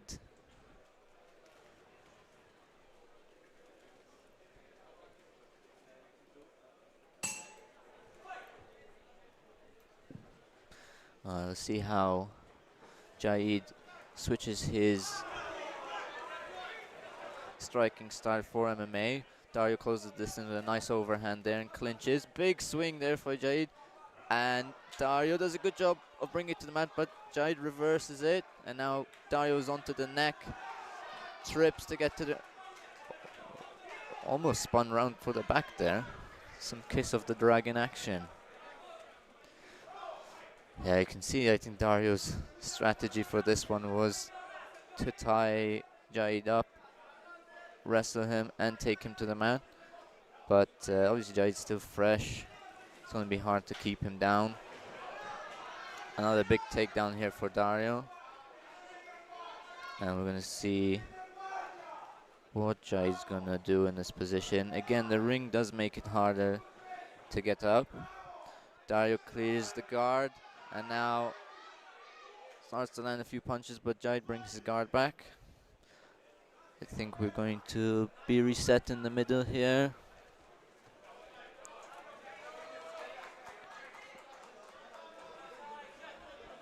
Obviously Dario needs to keep the pressure if he wants to keep this fight on the mat. Jahid needs to explode quickly to start looking to get back to his feet. Oh, false start. Okay, Jahid gets into close guard, marginally better position. Again, this is in strict grappling, so he can get hit here. And we'll see what offense he can get going from his close guard. Dario doing a good job keeping his head low, then posturing when he strikes. Jahid controlling the wrists to avoid getting hit here, but again, it's hard to get anything going from both ends. Dario landing a few big punches here. 1 minute left in this round, and Dario has been in control. Again, the grappling being a significant factor here. Ripping to the body, just missed there. Jahid taking the overhook. He needs to start angling off his hips here, away from the overhooking side. Again, striking from the bottom, not generally too effective. If elbows are allowed, which in this case they aren't, they can be used from the close guard to cut your opponent up. We saw this with Michael Bisping for GSP. But nonetheless, they are still annoying for Dario. In fact, he's had a bit more urgency. Interesting call from the corner of Jaid, saying to hold him here. This is not a great position for Jaid, and he should be looking to become a bit more offensive or look to try and stand up.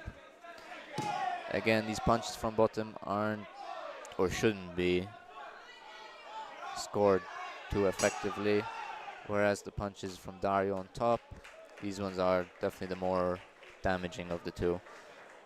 So first round, I would definitely say Dario takes that one. Did a good job there closing the distance with the overhand. Probably caught Jaid a bit surprised. And does a good job here. And here, Jaid almost managed to fully reverse the situation. Had he maybe added a butterfly hook there, he could have fully completed the sweep. But then again, last minute or so of this round wasn't too eventful. Dario just controlled the top close guard.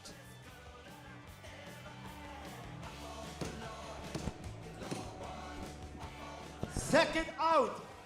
We'll see if there's any change in strategy going into the second round. Again, I think from Dario's team's end, there isn't too much to change. I think again, close the distance and get the match to the floor.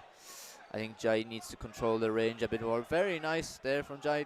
And now we're starting to see his striking shine. Big overhand again from Dario. Needs to follow up. Shoots. Good underhook here from Jaid. He'll probably stuff this takedown. Sneaks a knee in. Oh, lovely switch into the double. Went for the inside trip. Connected with a double leg.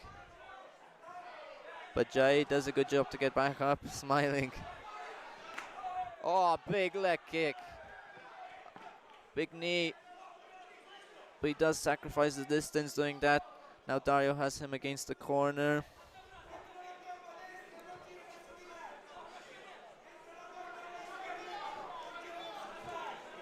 Spot might be looking for a big throw here. Double unders. Oh no, not quite. Dario is starting to look a bit more fatigued. Jaid still looking fresh. And he's finding a home for his strikes now. Dario swinging big and becoming a bit more urgent. A tide of this fight might be swaying. Very lovely check left hook there by Jaid. And now this is more Jaid's fight.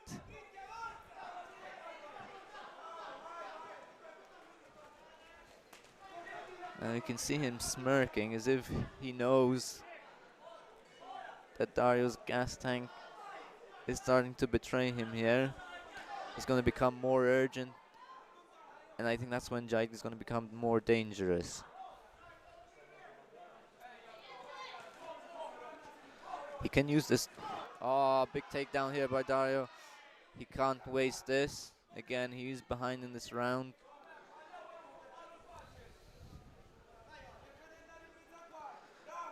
Dario's going to need to create a bit of distance here to get his strikes going. Again, in this position, it's hard for both guys to be offensive. Again, Dario looking like he's taking a breather, now starting to get a bit more urgent. Good work to the body. Cheeky little hook there from bottom from Jaid.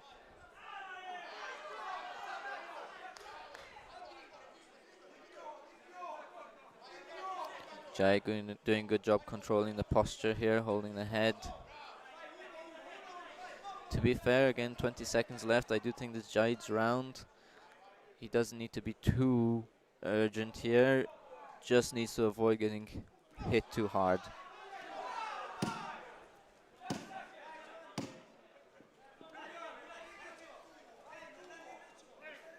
Okay, third round coming up. I think we're one apiece here.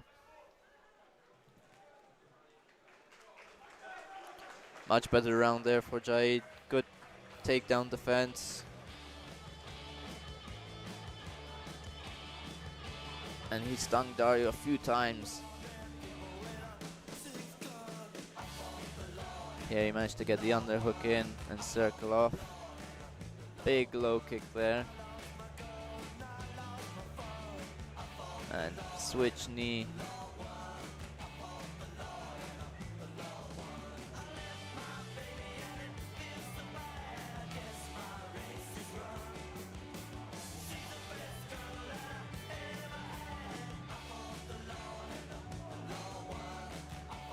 Ultimately, it was this hip throw that managed to get Jahid back down to the mat, but Dario didn't really capitalize off of it. Third round and the final round. Here we go, last round. Jahid still looking fresh, maybe playing some mind games.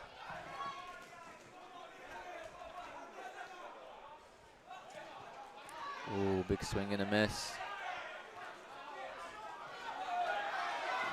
And now Dario gets close into the hips, but Jahid does a good job of getting his hips back, stopping the takedown. Okay, now Dario's onto the neck. Can use this to snap back. Ah, lovely takedown. Again, he needs to get something going here. He needs to be a bit more effective with his punches from guard. I think he's a bit too passive in this position. And I mean, if the full round does end like this, I mean, ultimately Dario does have the bigger moment. But I would like, Jahid, to be fair, not doing a bad job of being effective from the bottom. I think Dario needs to start looking to break out of this guard, because he hasn't been very effective from top.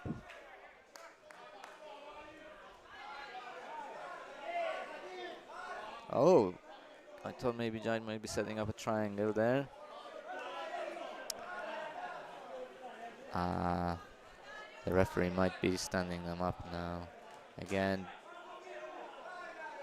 Dario really needs to get something going.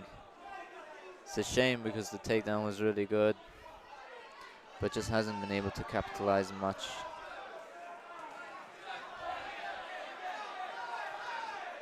And again, honestly, I mean, in this position, Jahid's been more active. As unusual as a tip. No, what's he trying? I think this is a waste of resources from Dario's end. There's no way he's submitting him from inside his own guard. Can't quite hear what the corner of Dario is saying, but they definitely... I mean, again, there's only 30 seconds left. I think this...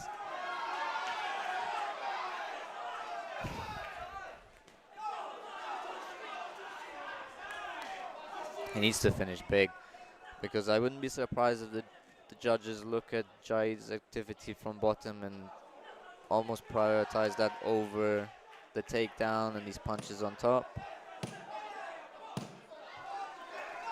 Oh, big punch there. That's a good one to finish. And there we go. 3 for 3.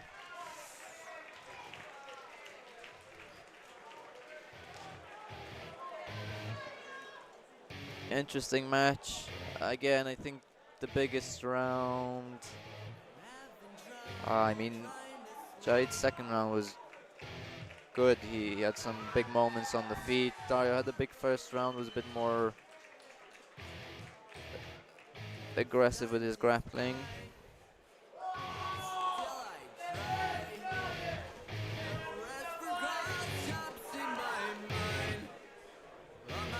We'll see how this one gets scored by our judges.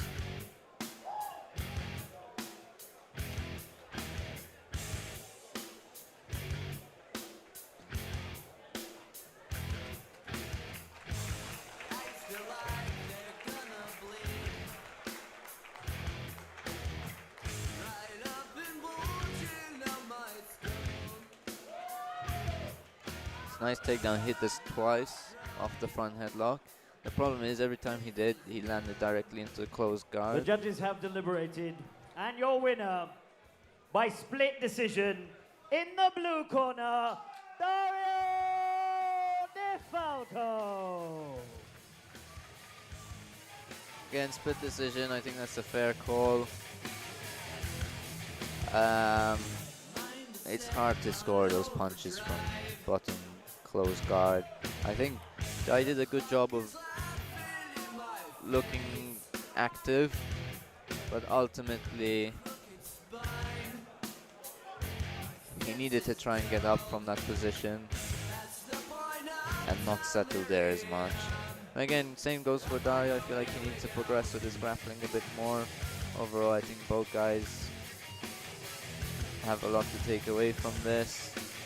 And again, it would be exciting to see Jahid back. His striking is some of the best in Malta for sure.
Okay, that brings us to bout number 9 of the evening at a minimum weight of 55 kilos. This will be a K1 kickboxing bout scheduled for 4 rounds of 2 minutes each. Sanctioned by the MKBA, sponsored by Central Guest House in Pieta. Your first challenger of the night in the blue corner, Reyes Prieto, hails from Y Sapien Gym in Spain with a weight of 55.4 kilos. Presenting in the blue corner, Reyes Prieto.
And her opponent in the red corner, Emma Shrireb, represents Team No and is from right here in Malta with a weight of 55.2 kilos.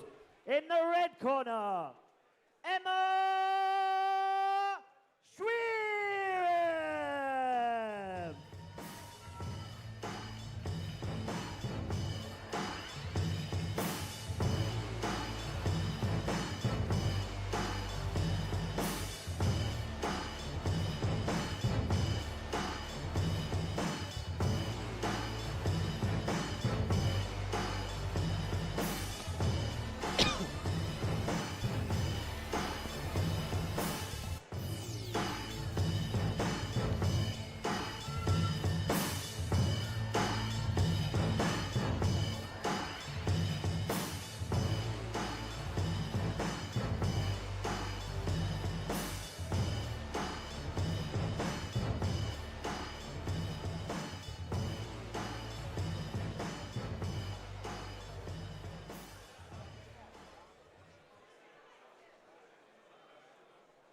Alright, our 9th match of tonight, 4th kickboxing match. I got Emma Shuirep from Team Noel and Reyes Prieto from Muy Thai in Spain. Emma, well known on the local circuit, she competes actively, has had some big wins in her career. She even won an amateuriska title.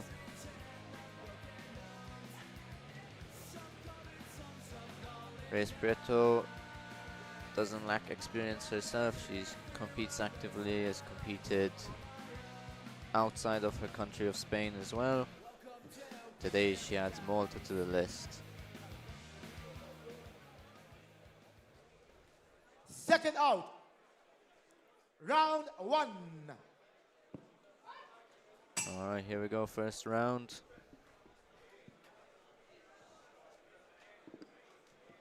Reyes, the longer of the two. We'll see how she uses her range this match.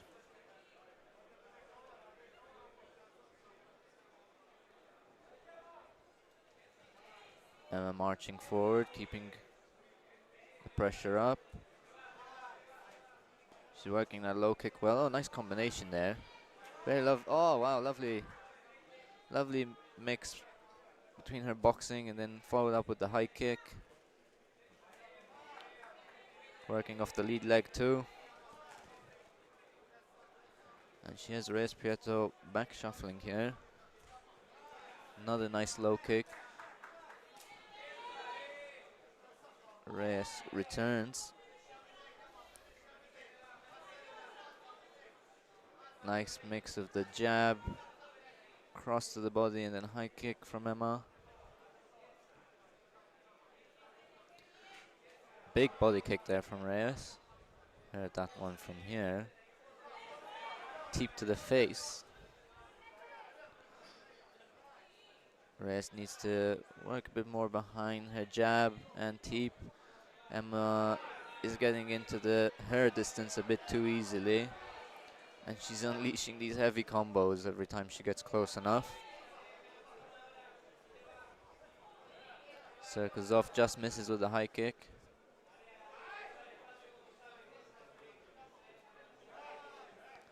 Again, Reyes being a bit too compliant, moving backwards here. I think she needs to press forward herself a bit.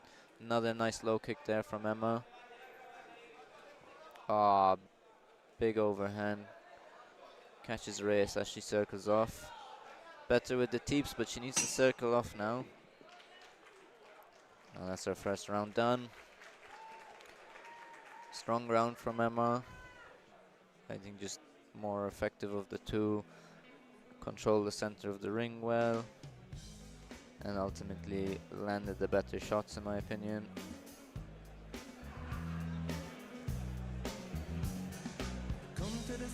Fair enough to her. I mean, even though she gives up a bit of height, she's still very effective with the head kick and landed it at least twice. It's a busy weekend from Team Noel. A few fighters on this event and a couple in Sicily, I believe.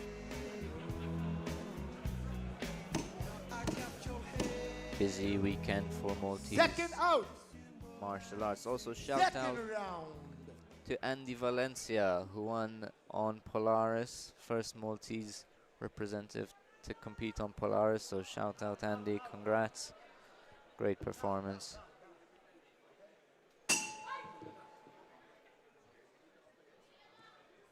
For those who don't know, Polaris is a jiu-jitsu event, but we'll get back to the kickboxing now. Nice cross to the body there from Reyes. Again, Emma so good with this pressure. She swarms her opponent, doesn't give her much space to do much.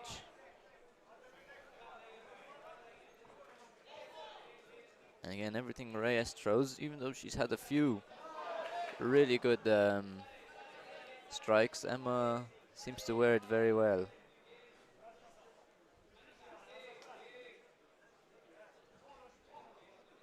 Just misses there on the cross. Big low kick, and that one seemed to bug her. Again, Emma has done very well landing that low kick in the first round, and I think it would be worth her sticking to it this round too. And she goes for it again. Big kick to the body there from Reyes. Just misses on the combo. Oh, but catches her on the hook. And now Emma has her opponent backed against the ropes. Let's see if Reyes can circle out of this. Another nice low kick. She hasn't checked any of these, Reyes.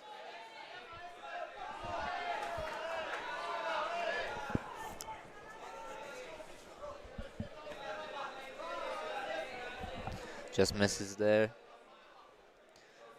Emma's going to keep marching forward. Returns with a low kick, but there Reyes does check.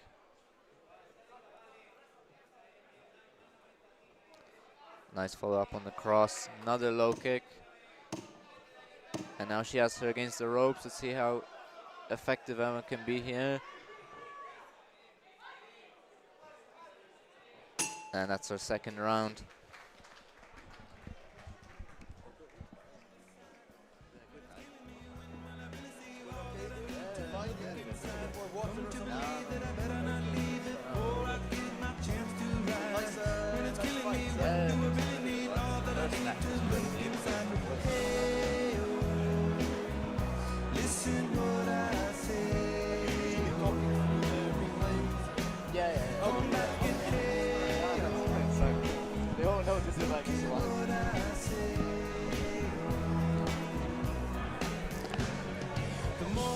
Alright, our third round. Again, I think better round from Reyes, that one, but still, if I was a judge, I would score for Emma. Second out. Third round. I think the ring control is a big one. She keeps pressuring forwards. Reyes again a bit too complacent to just accept her back against the ropes, back against the corner. And hasn't been able to use her range as effectively as she may have liked. But she has landed a body kick a few times. But again, Emma does wear it very well. You couldn't tell whether she was bugged by it or not. Again, Emma just swarming with the punches. Big high kick there for Reyes. That was much better. Faked as if she was going to the body and came up top.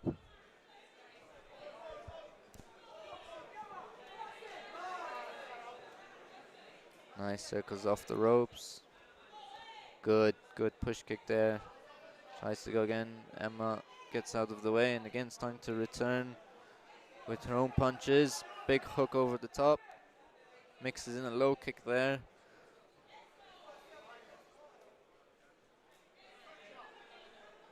Reyes returns with her own low kick.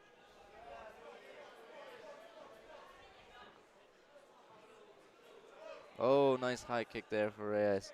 Again, really great composure from Emma. You think she's way more experienced than she is. Not that she isn't, but she looks like she's so comfortable in there. Oh, nice mix up there. Goes to the body with a kick.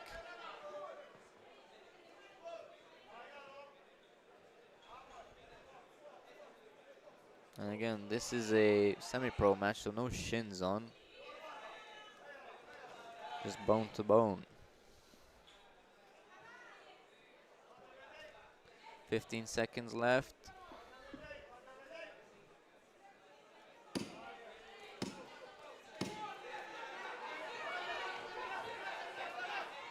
Oh, over the top, nice punch there from Emma. Clips Reyes just by the ear. Again, not a bad round from Reyes. She definitely had her moments.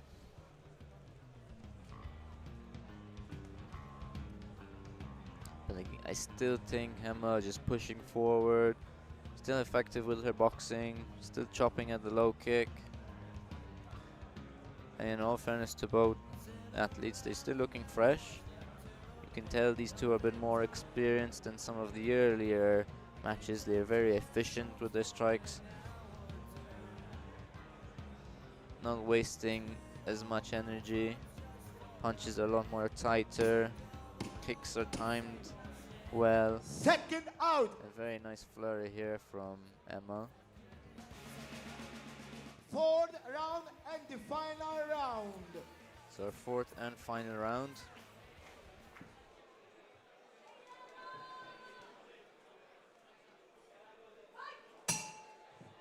And here we go.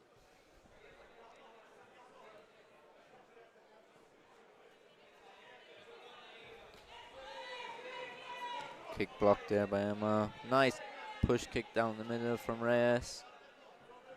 Emma still investing in a low kick, but then goes high. Ah, nice combination there from Reyes. Chops at a low kick. And you can see a bit of color on Reyes' leg there from the low kicks.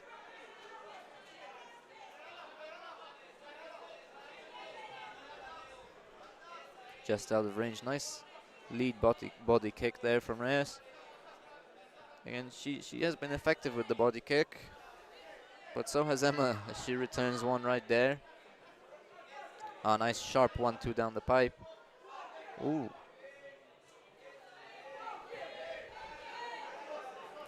Sneaks an uppercut there.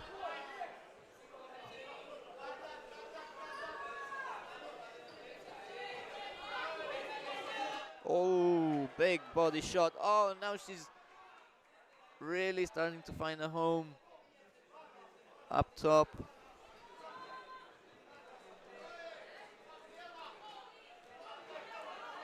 Strong ground from both these two.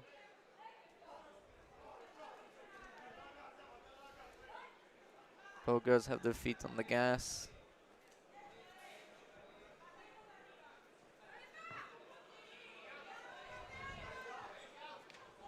Nice low kick again. I think this has been the defining strike for Emma Schwierup. I feel like she just realized Reyes stands quite heavy on that leg, didn't check any of the initial ones, and just kept putting money in the bank with that. But very, very enjoyable fight from both Emma and Reyes.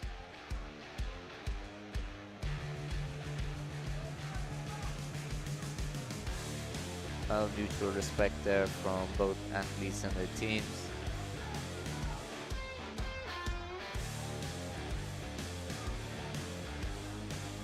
Again, I don't think there were any rounds besides maybe was the first or the second where I think Emma was more dominant. They were close rounds, but I do think Emma nudged it for the most part.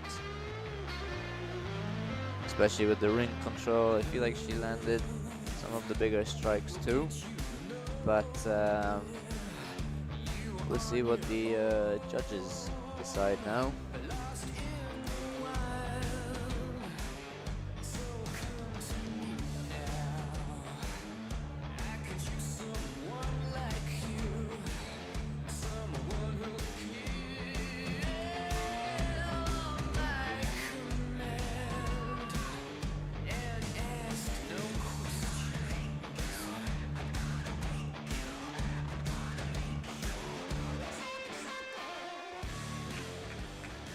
Okay, before we give our decision, we want you to give a massive round of applause to both these fighters who laid it all out on the line and gave each other massive respect and a great fight for us this evening. But there can be only one winner, and the judges have made their decision. By unanimous decision, your winner, in the red corner, Emma Schwierup! Emma Schwierup takes the win. I think that's a good call from the judges.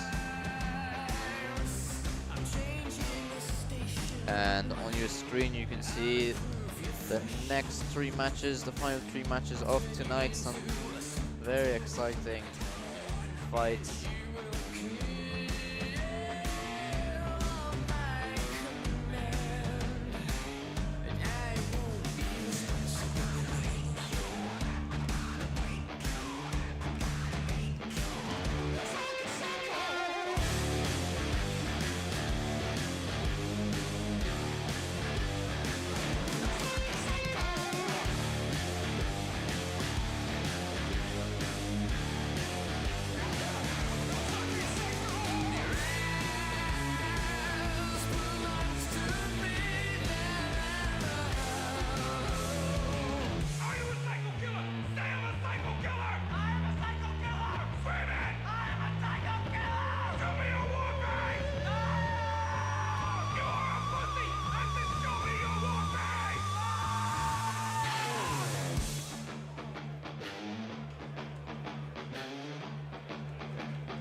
We are 9 bouts in, which means there's only 3 bouts left to go this evening.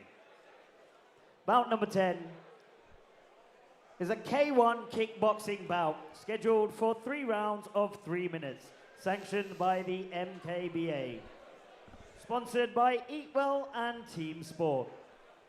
Presenting the first challenger in the blue corner, Angelo Fiammingo from Dynamita Gym in Italy, weighing in at 61.4 kilos.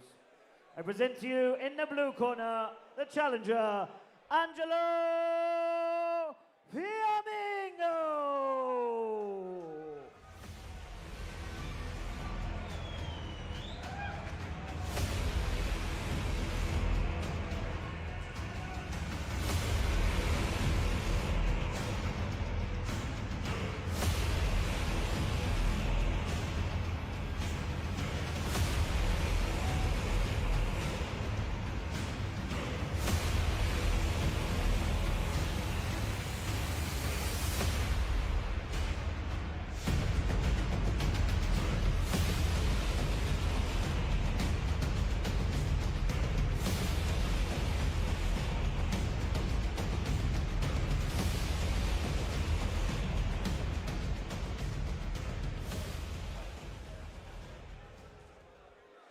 And now, for his opponent.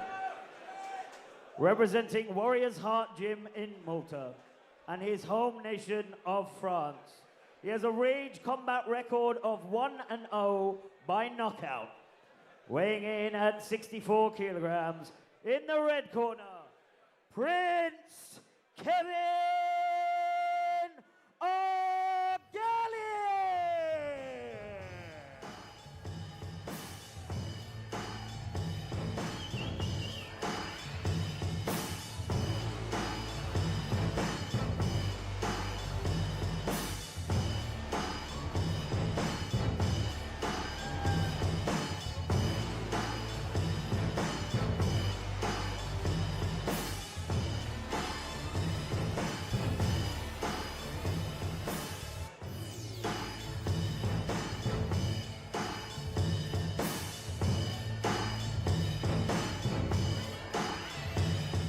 Alright, and here we go, our 10th fight of tonight, another kickboxing bout. We've got Kevin Prince Argelier against Angelo Flamingo.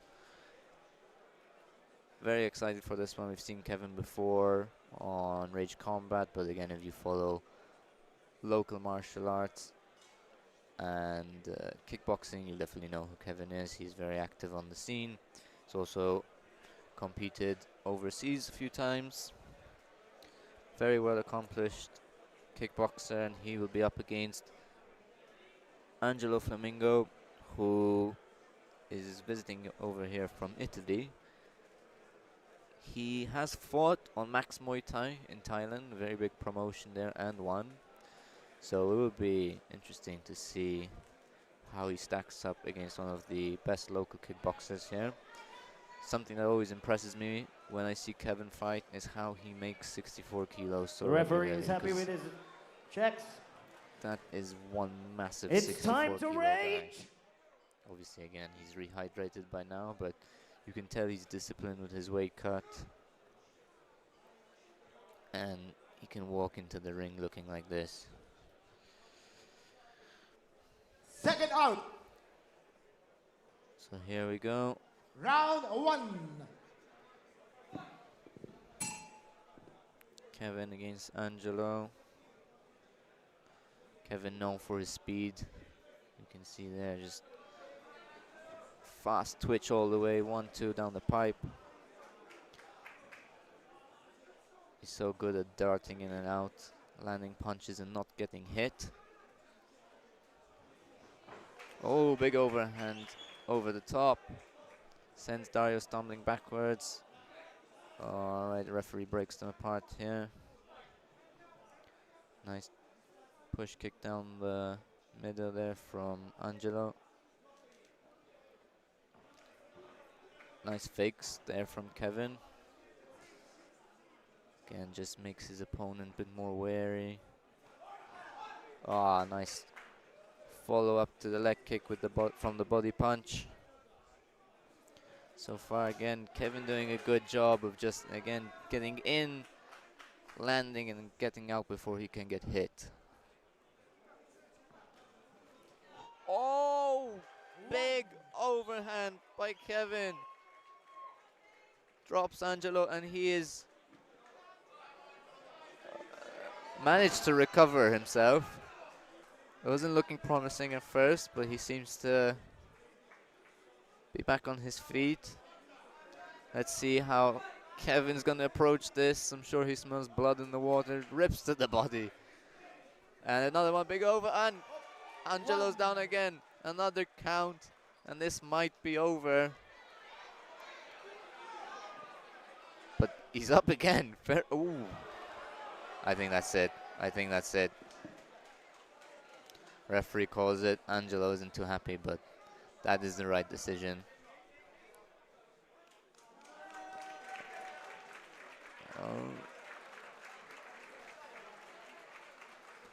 And the corner agrees there. Man, Kevin's always such good fun to watch, and big knockout tonight in the first round. Just so quick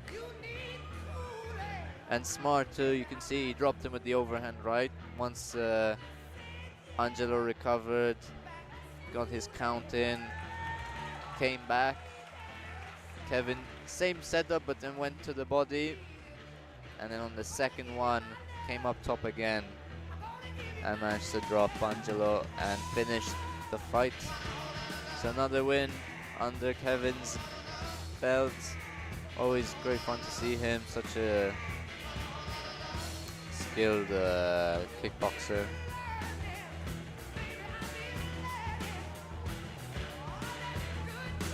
And I think this is the clinch. I believe the referee separates them here. And this might be the first drop. Boom, over the top. Perfect across the chin. And this might be the second one. To the body. Same setup, he darts in with the jab. And then another one. Oh no, doesn't even hit the jab this time. Actually fakes the jab and goes straight over the guard of Angelo and clips him right on the chin again. We had a knockout there at 1 minute 45. Your winner in the red corner, Prince Kevin O'Gallagher.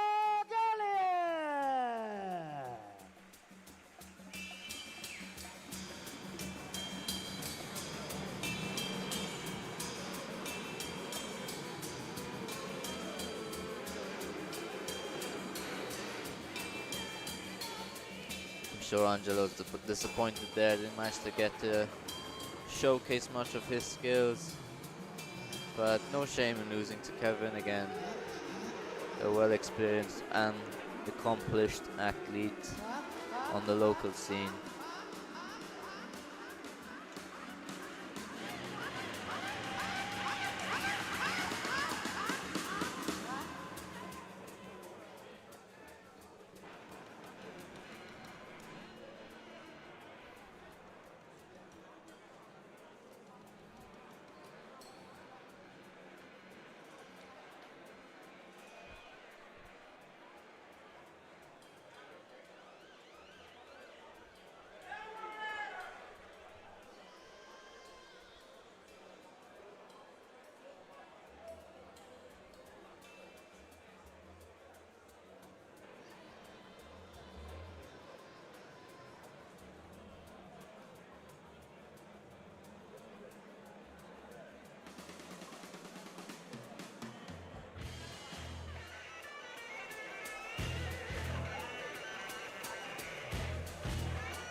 co-main event soon coming up.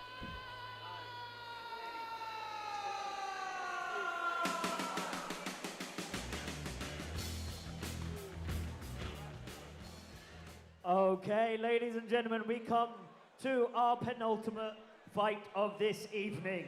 This is our co-main event, and this is for the vacant Rage Combat World Kickboxing title. So this is a title fight with a 72 kilo upper limit. This is 3 rounds of 3 minutes, sanctioned by MKBA. And this round is sponsored by Pitbull.mt and Titled Fuel. Your first challenger for this title, in the blue corner, Badr Ghazi is from Diamond Gym in Sicily with 71.6 kilos. In the blue corner, the bad boy, Badr Ghazi.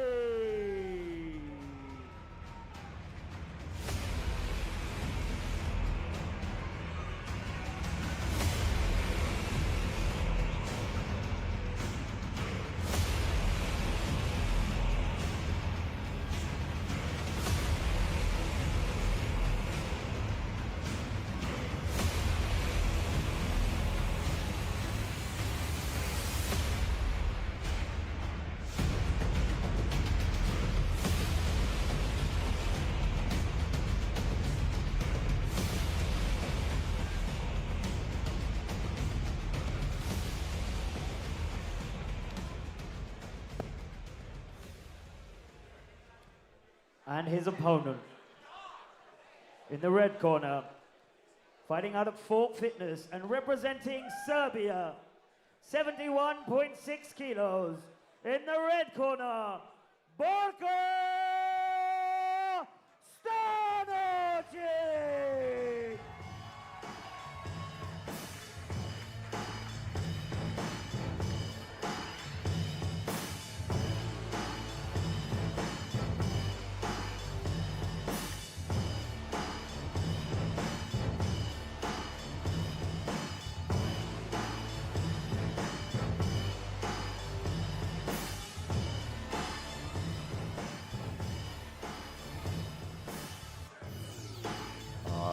Our co-main event of the evening, another kickboxing Once again, bout. this is for the vacant Rage Combat World Kickboxing title. So, it's time to rage! And just as you heard, this is for a title. We have Borko representing Fort Fitness and Badr representing Diamond Gym. I have been told Borko is one to watch. I know he's active on the local scene. He did win the belt at Gladiators and also won a K1 national title here. He's in his signature Gladiator cut shorts. Round 1.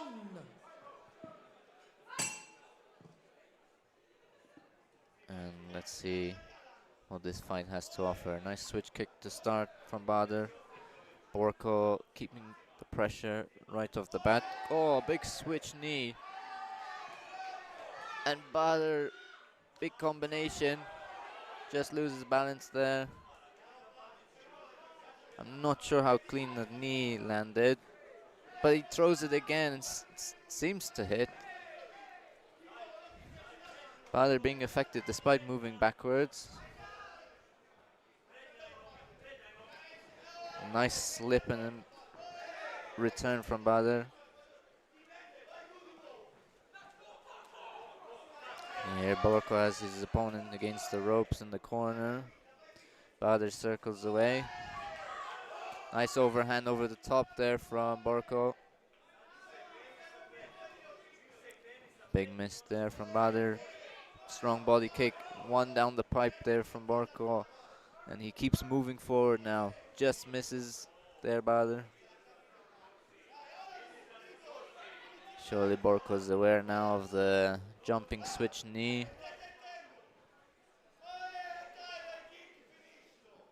Just out of danger there. Come on, that was fine, that was fine. Ooh! Interesting setup for the high kick. Didn't quite land as clean as Badr would have liked it to.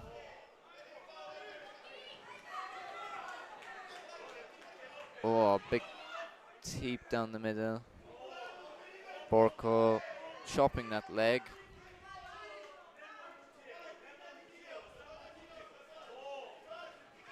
A nice knee, and then doubles up there. Badr, but he leaves his chin open and Borko lands.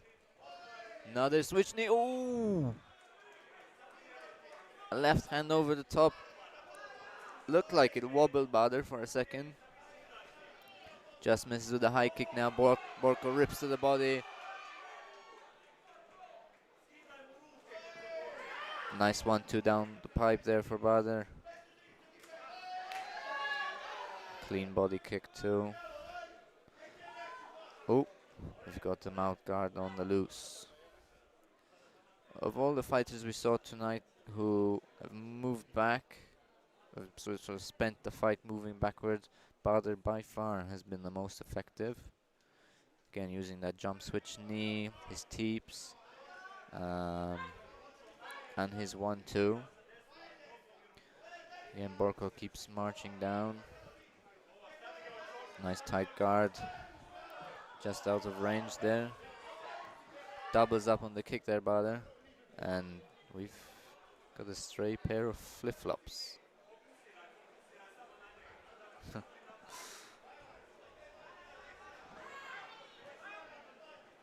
Nice hook over the top there for Borko. Big chop on the low kick. And now Borko's picking the pace up. Nice boxing combination, follows up with a low kick. And that's our first round. Very, very interesting first round. Strong start from Badr, but very strong close from Borko. I definitely think the feeling out process was over quick between these two. And I'm expecting a strong second round of action. You could see people in the crowd were quite shocked with the jumping switch knee, and there it is again.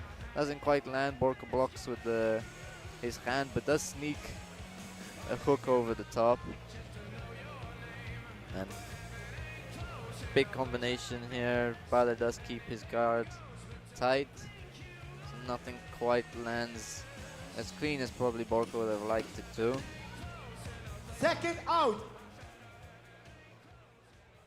Second out, second round. Second round. Badr needs to get off that stool. Borko still looking fresh.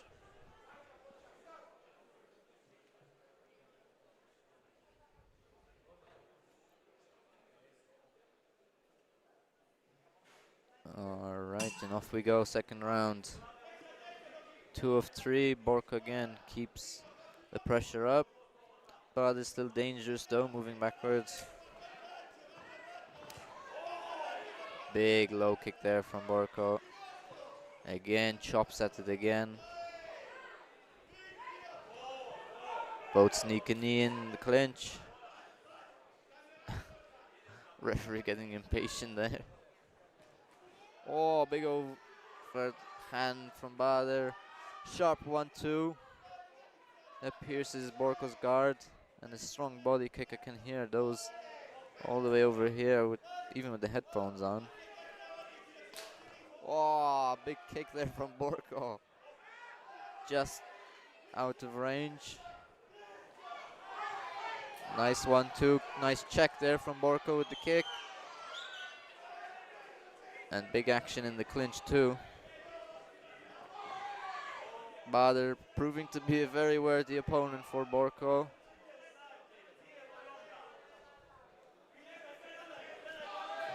Ooh, just misses there with a high kick.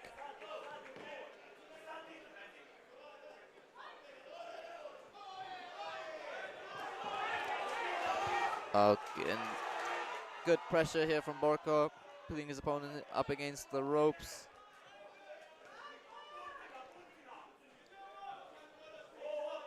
Nice chop down to the leg. This has been a good weapon for Borko, probably his most consistent. Just misses there. Catches the kick. Again, Borko still looking fresh. Bader, not as much, but still being incredibly dangerous.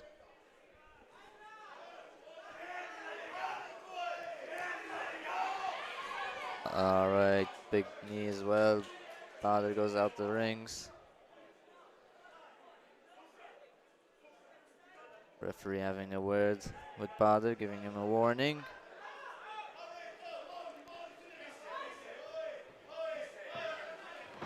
Oh, takes himself out with what I guess was an axe kick.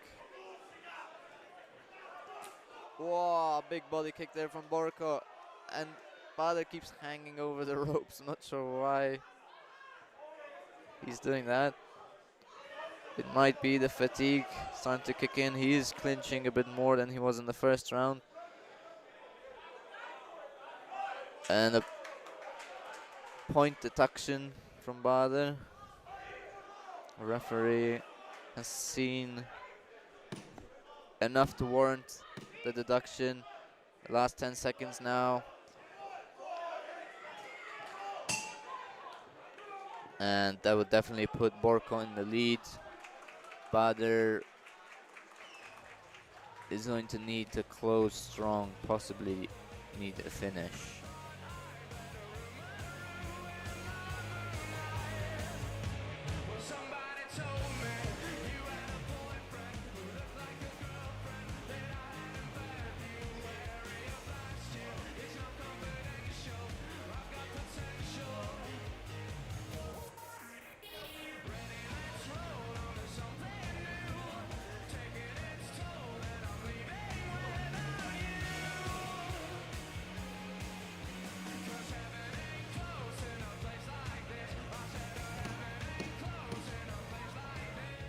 Second out. All right, our third and final round. And the final round. Let's see if Borko's pressure will keep piling up, because it definitely seemed to be the case in that second round. And Bader did start to show signs of fatigue. Wasn't as sharp as he was in that opening round.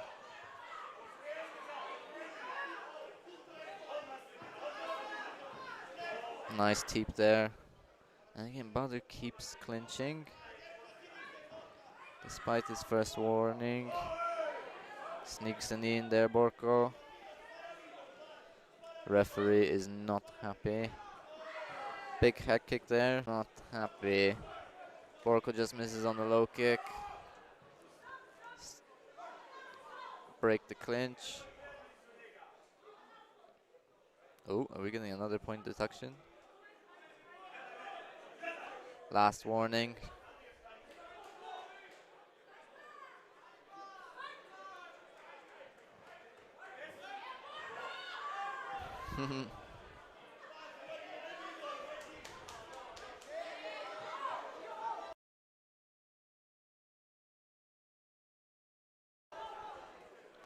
That's another point deduction. To be fair, Bader doesn't seem to be too fast, hasn't contested it. Time's back on. Fair enough, the referee though, making her point and standing by it. And now Bader's been more urgent because he has to finish this fight, otherwise he will lose on decision. Oh, big 1-2. Oh, nice. Good combination there by Bader. Maybe this is what he needed. But Borko just in his face, not giving him enough space. Last 50 seconds. Misses with the teep. Borko just on him.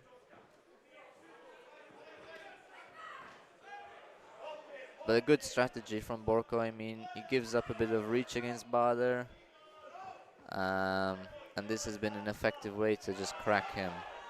Just keep this pressure going. Oh, it gets a standing count.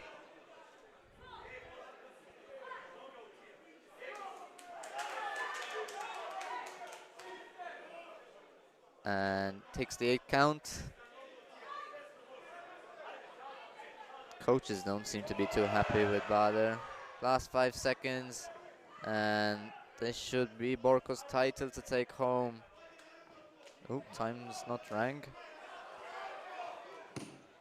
All right, last 10 seconds. Seems our clock on the screen was not the correct one.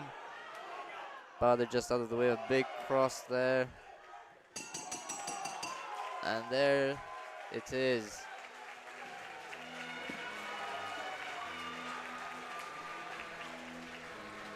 A bit of a frustrating match for sure, but great performance for Borko. You can see he had the game plan and stuck with it the whole time. Despite a bit of a slower start in the first round, he picked the pace up again, just kept the pressure on, and just made Bader, I mean, clinch, I guess. And yeah, you can see even Bader's corner wasn't too happy with his actions in the ring.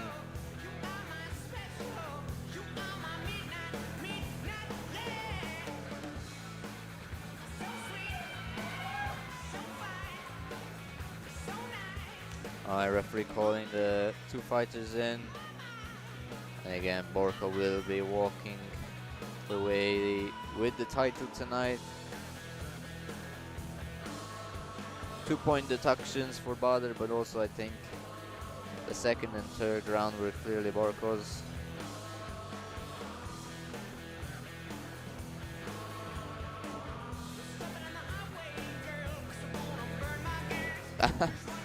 He doesn't want...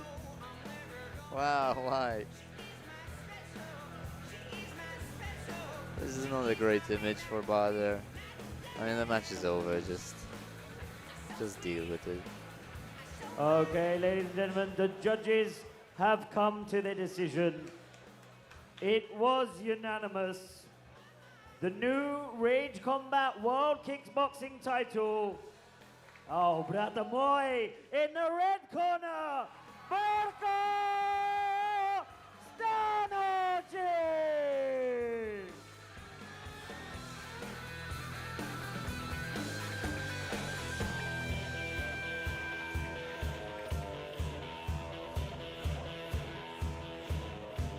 Borko, wait. You're the new world champion. How does that feel? It's feeling amazing. And you've got a lot of support here tonight. What do you want to say to all your home crowds? I want to say thanks to everybody for coming. I hope I did well. And everybody's happy with the performance. This is the most important. Well, Hal, what a humble man. You did fantastic, brother. You're the world champion. Congratulations once again, Borko Stanovic.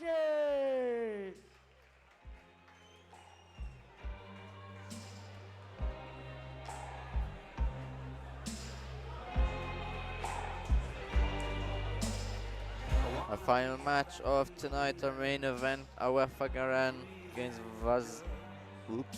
Vasilena Todorova, will be happening shortly to wrap up the night. That's another title fight. We'll have 5 rounds of 2 minutes. Again, for those familiar with the local scene here, Awefa is a very well-known name, probably the most one of the most accomplished kickboxing and Muay Thai athletes currently training in Malta, and I don't mean that as in just women's, but in general. She's incredibly active. She's fought overseas, fought locally many times. She is an ISCA world champion as well.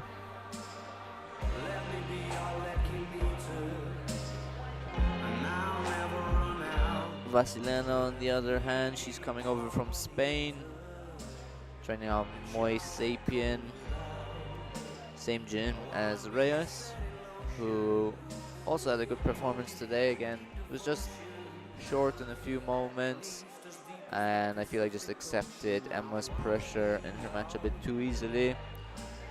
So we'll see how Vasilena does today.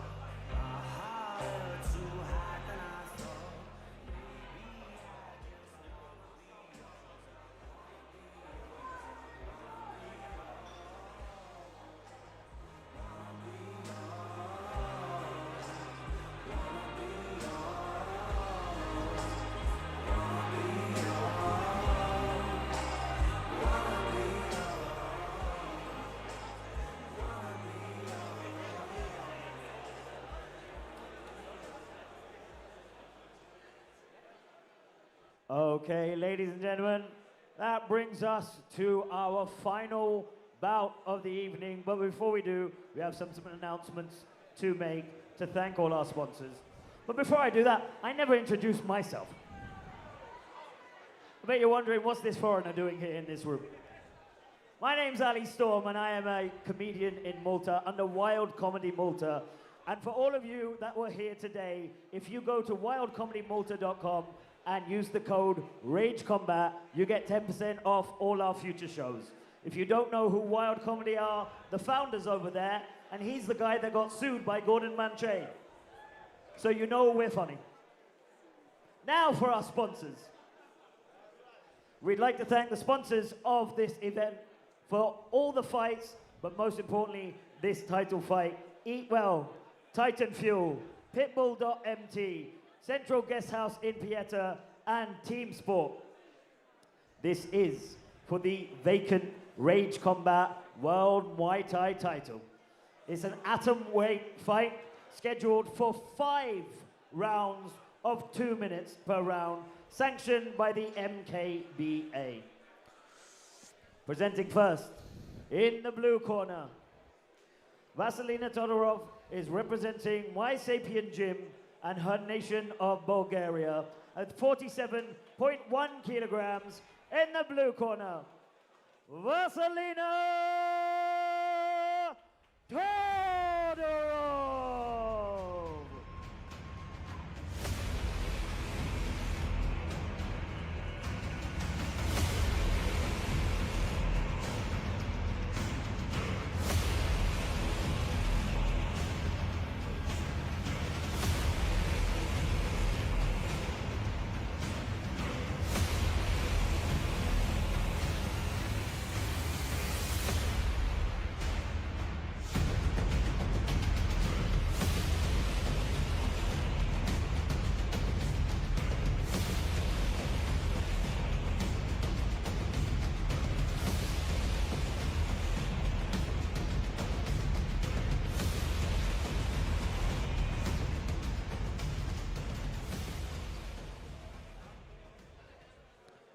And her opponent, in the red corner, representing Malta Fight Co Gym.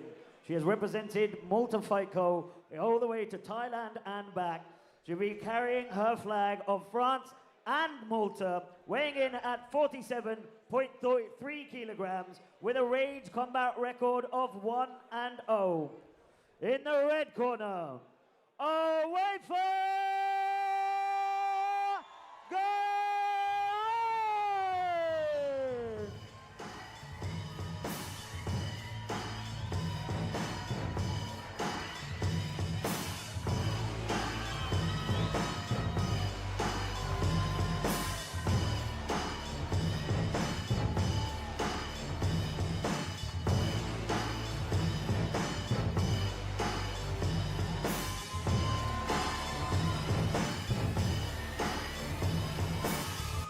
In the tradition of Muay Thai, we will experience the White Crew ceremony before the fight.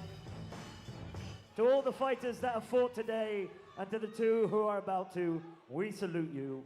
For one last time this evening, it's my pleasure to say, it's time to feel the rage!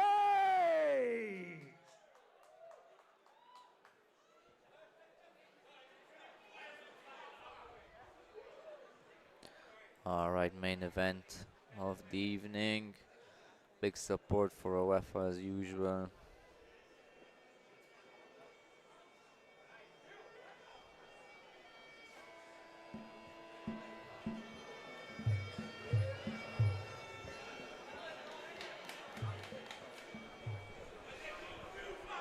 A little volume, please.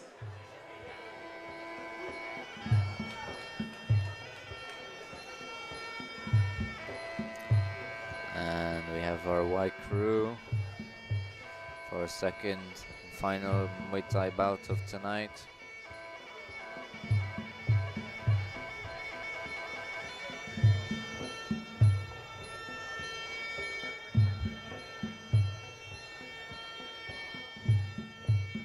Oh, it's Suna sidelines again.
And the energy is high here in Jampula for the main event. Strong support again for UEFA.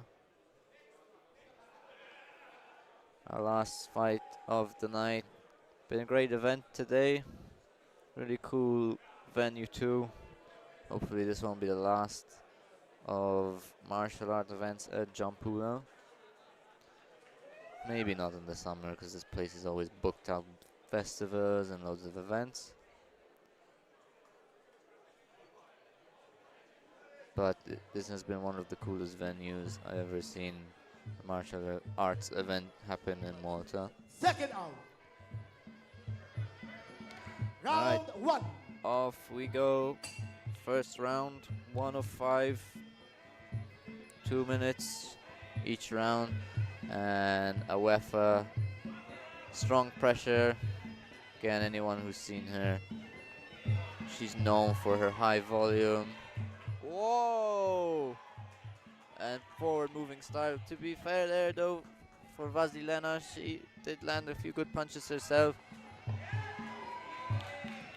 However, managed to get the trip in the clinch there. Oh, nice catch there from Vasilena. Big 1-2.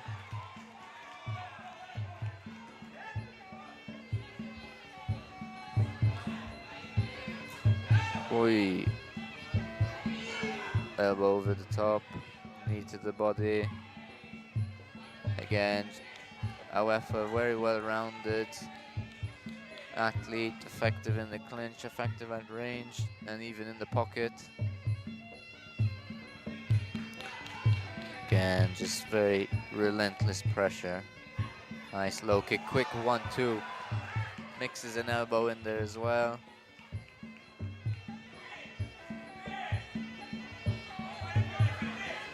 Forces up against the corner.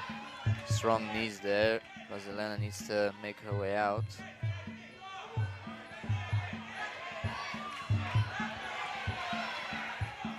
Referee separates them.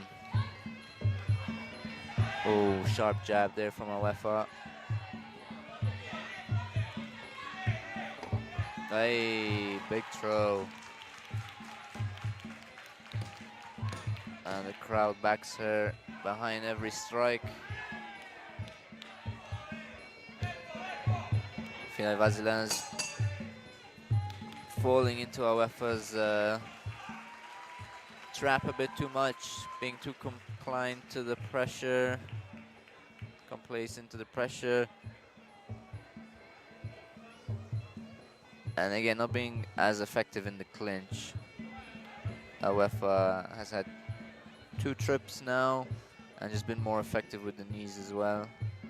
Very nice 1-2 there, comes over the top, tries to land the elbow, just misses, and here a few big knees to mix it up.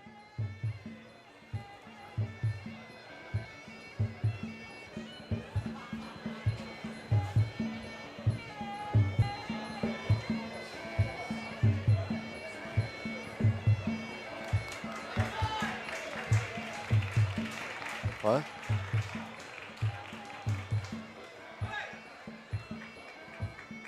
Is that?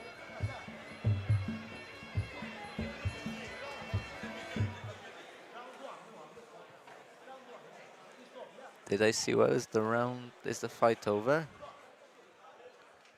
Or have I missed something?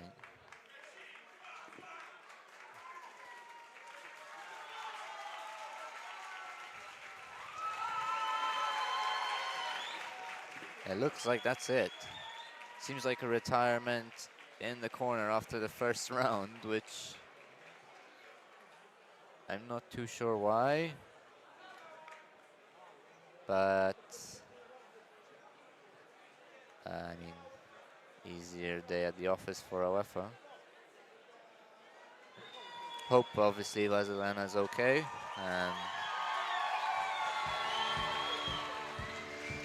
It's not due to some bad injury. But Awefa takes the title home. After 1 round. So I present to you your new World Range Combat Muay Thai champion, Awefa Garin!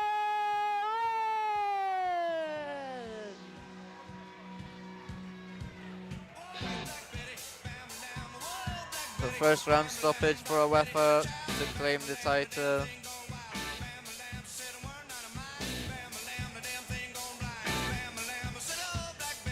Again, still not too sure what caused the retirement. But again, hopefully nothing serious. And there we see a team photo. One last thing, before we let you go, for the fans who are watching, any words to say? How does it feel to be champion? That's an amazing feeling, to be rewarded about what we have worked for.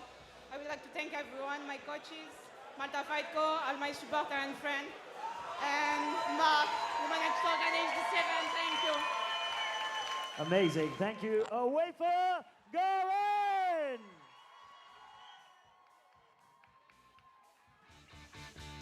Well, ladies and gentlemen, that brings us to the end of our night. I want to thank you all for coming and joining us here.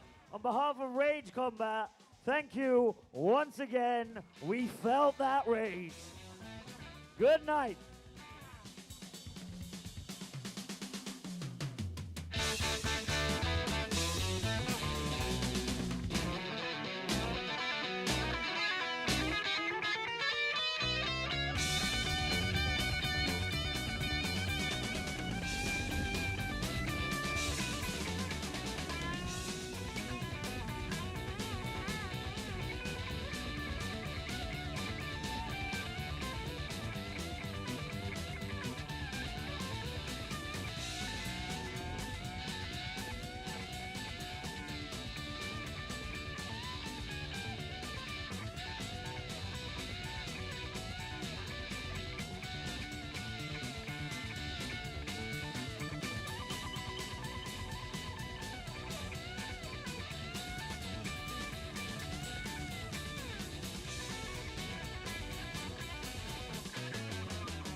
She said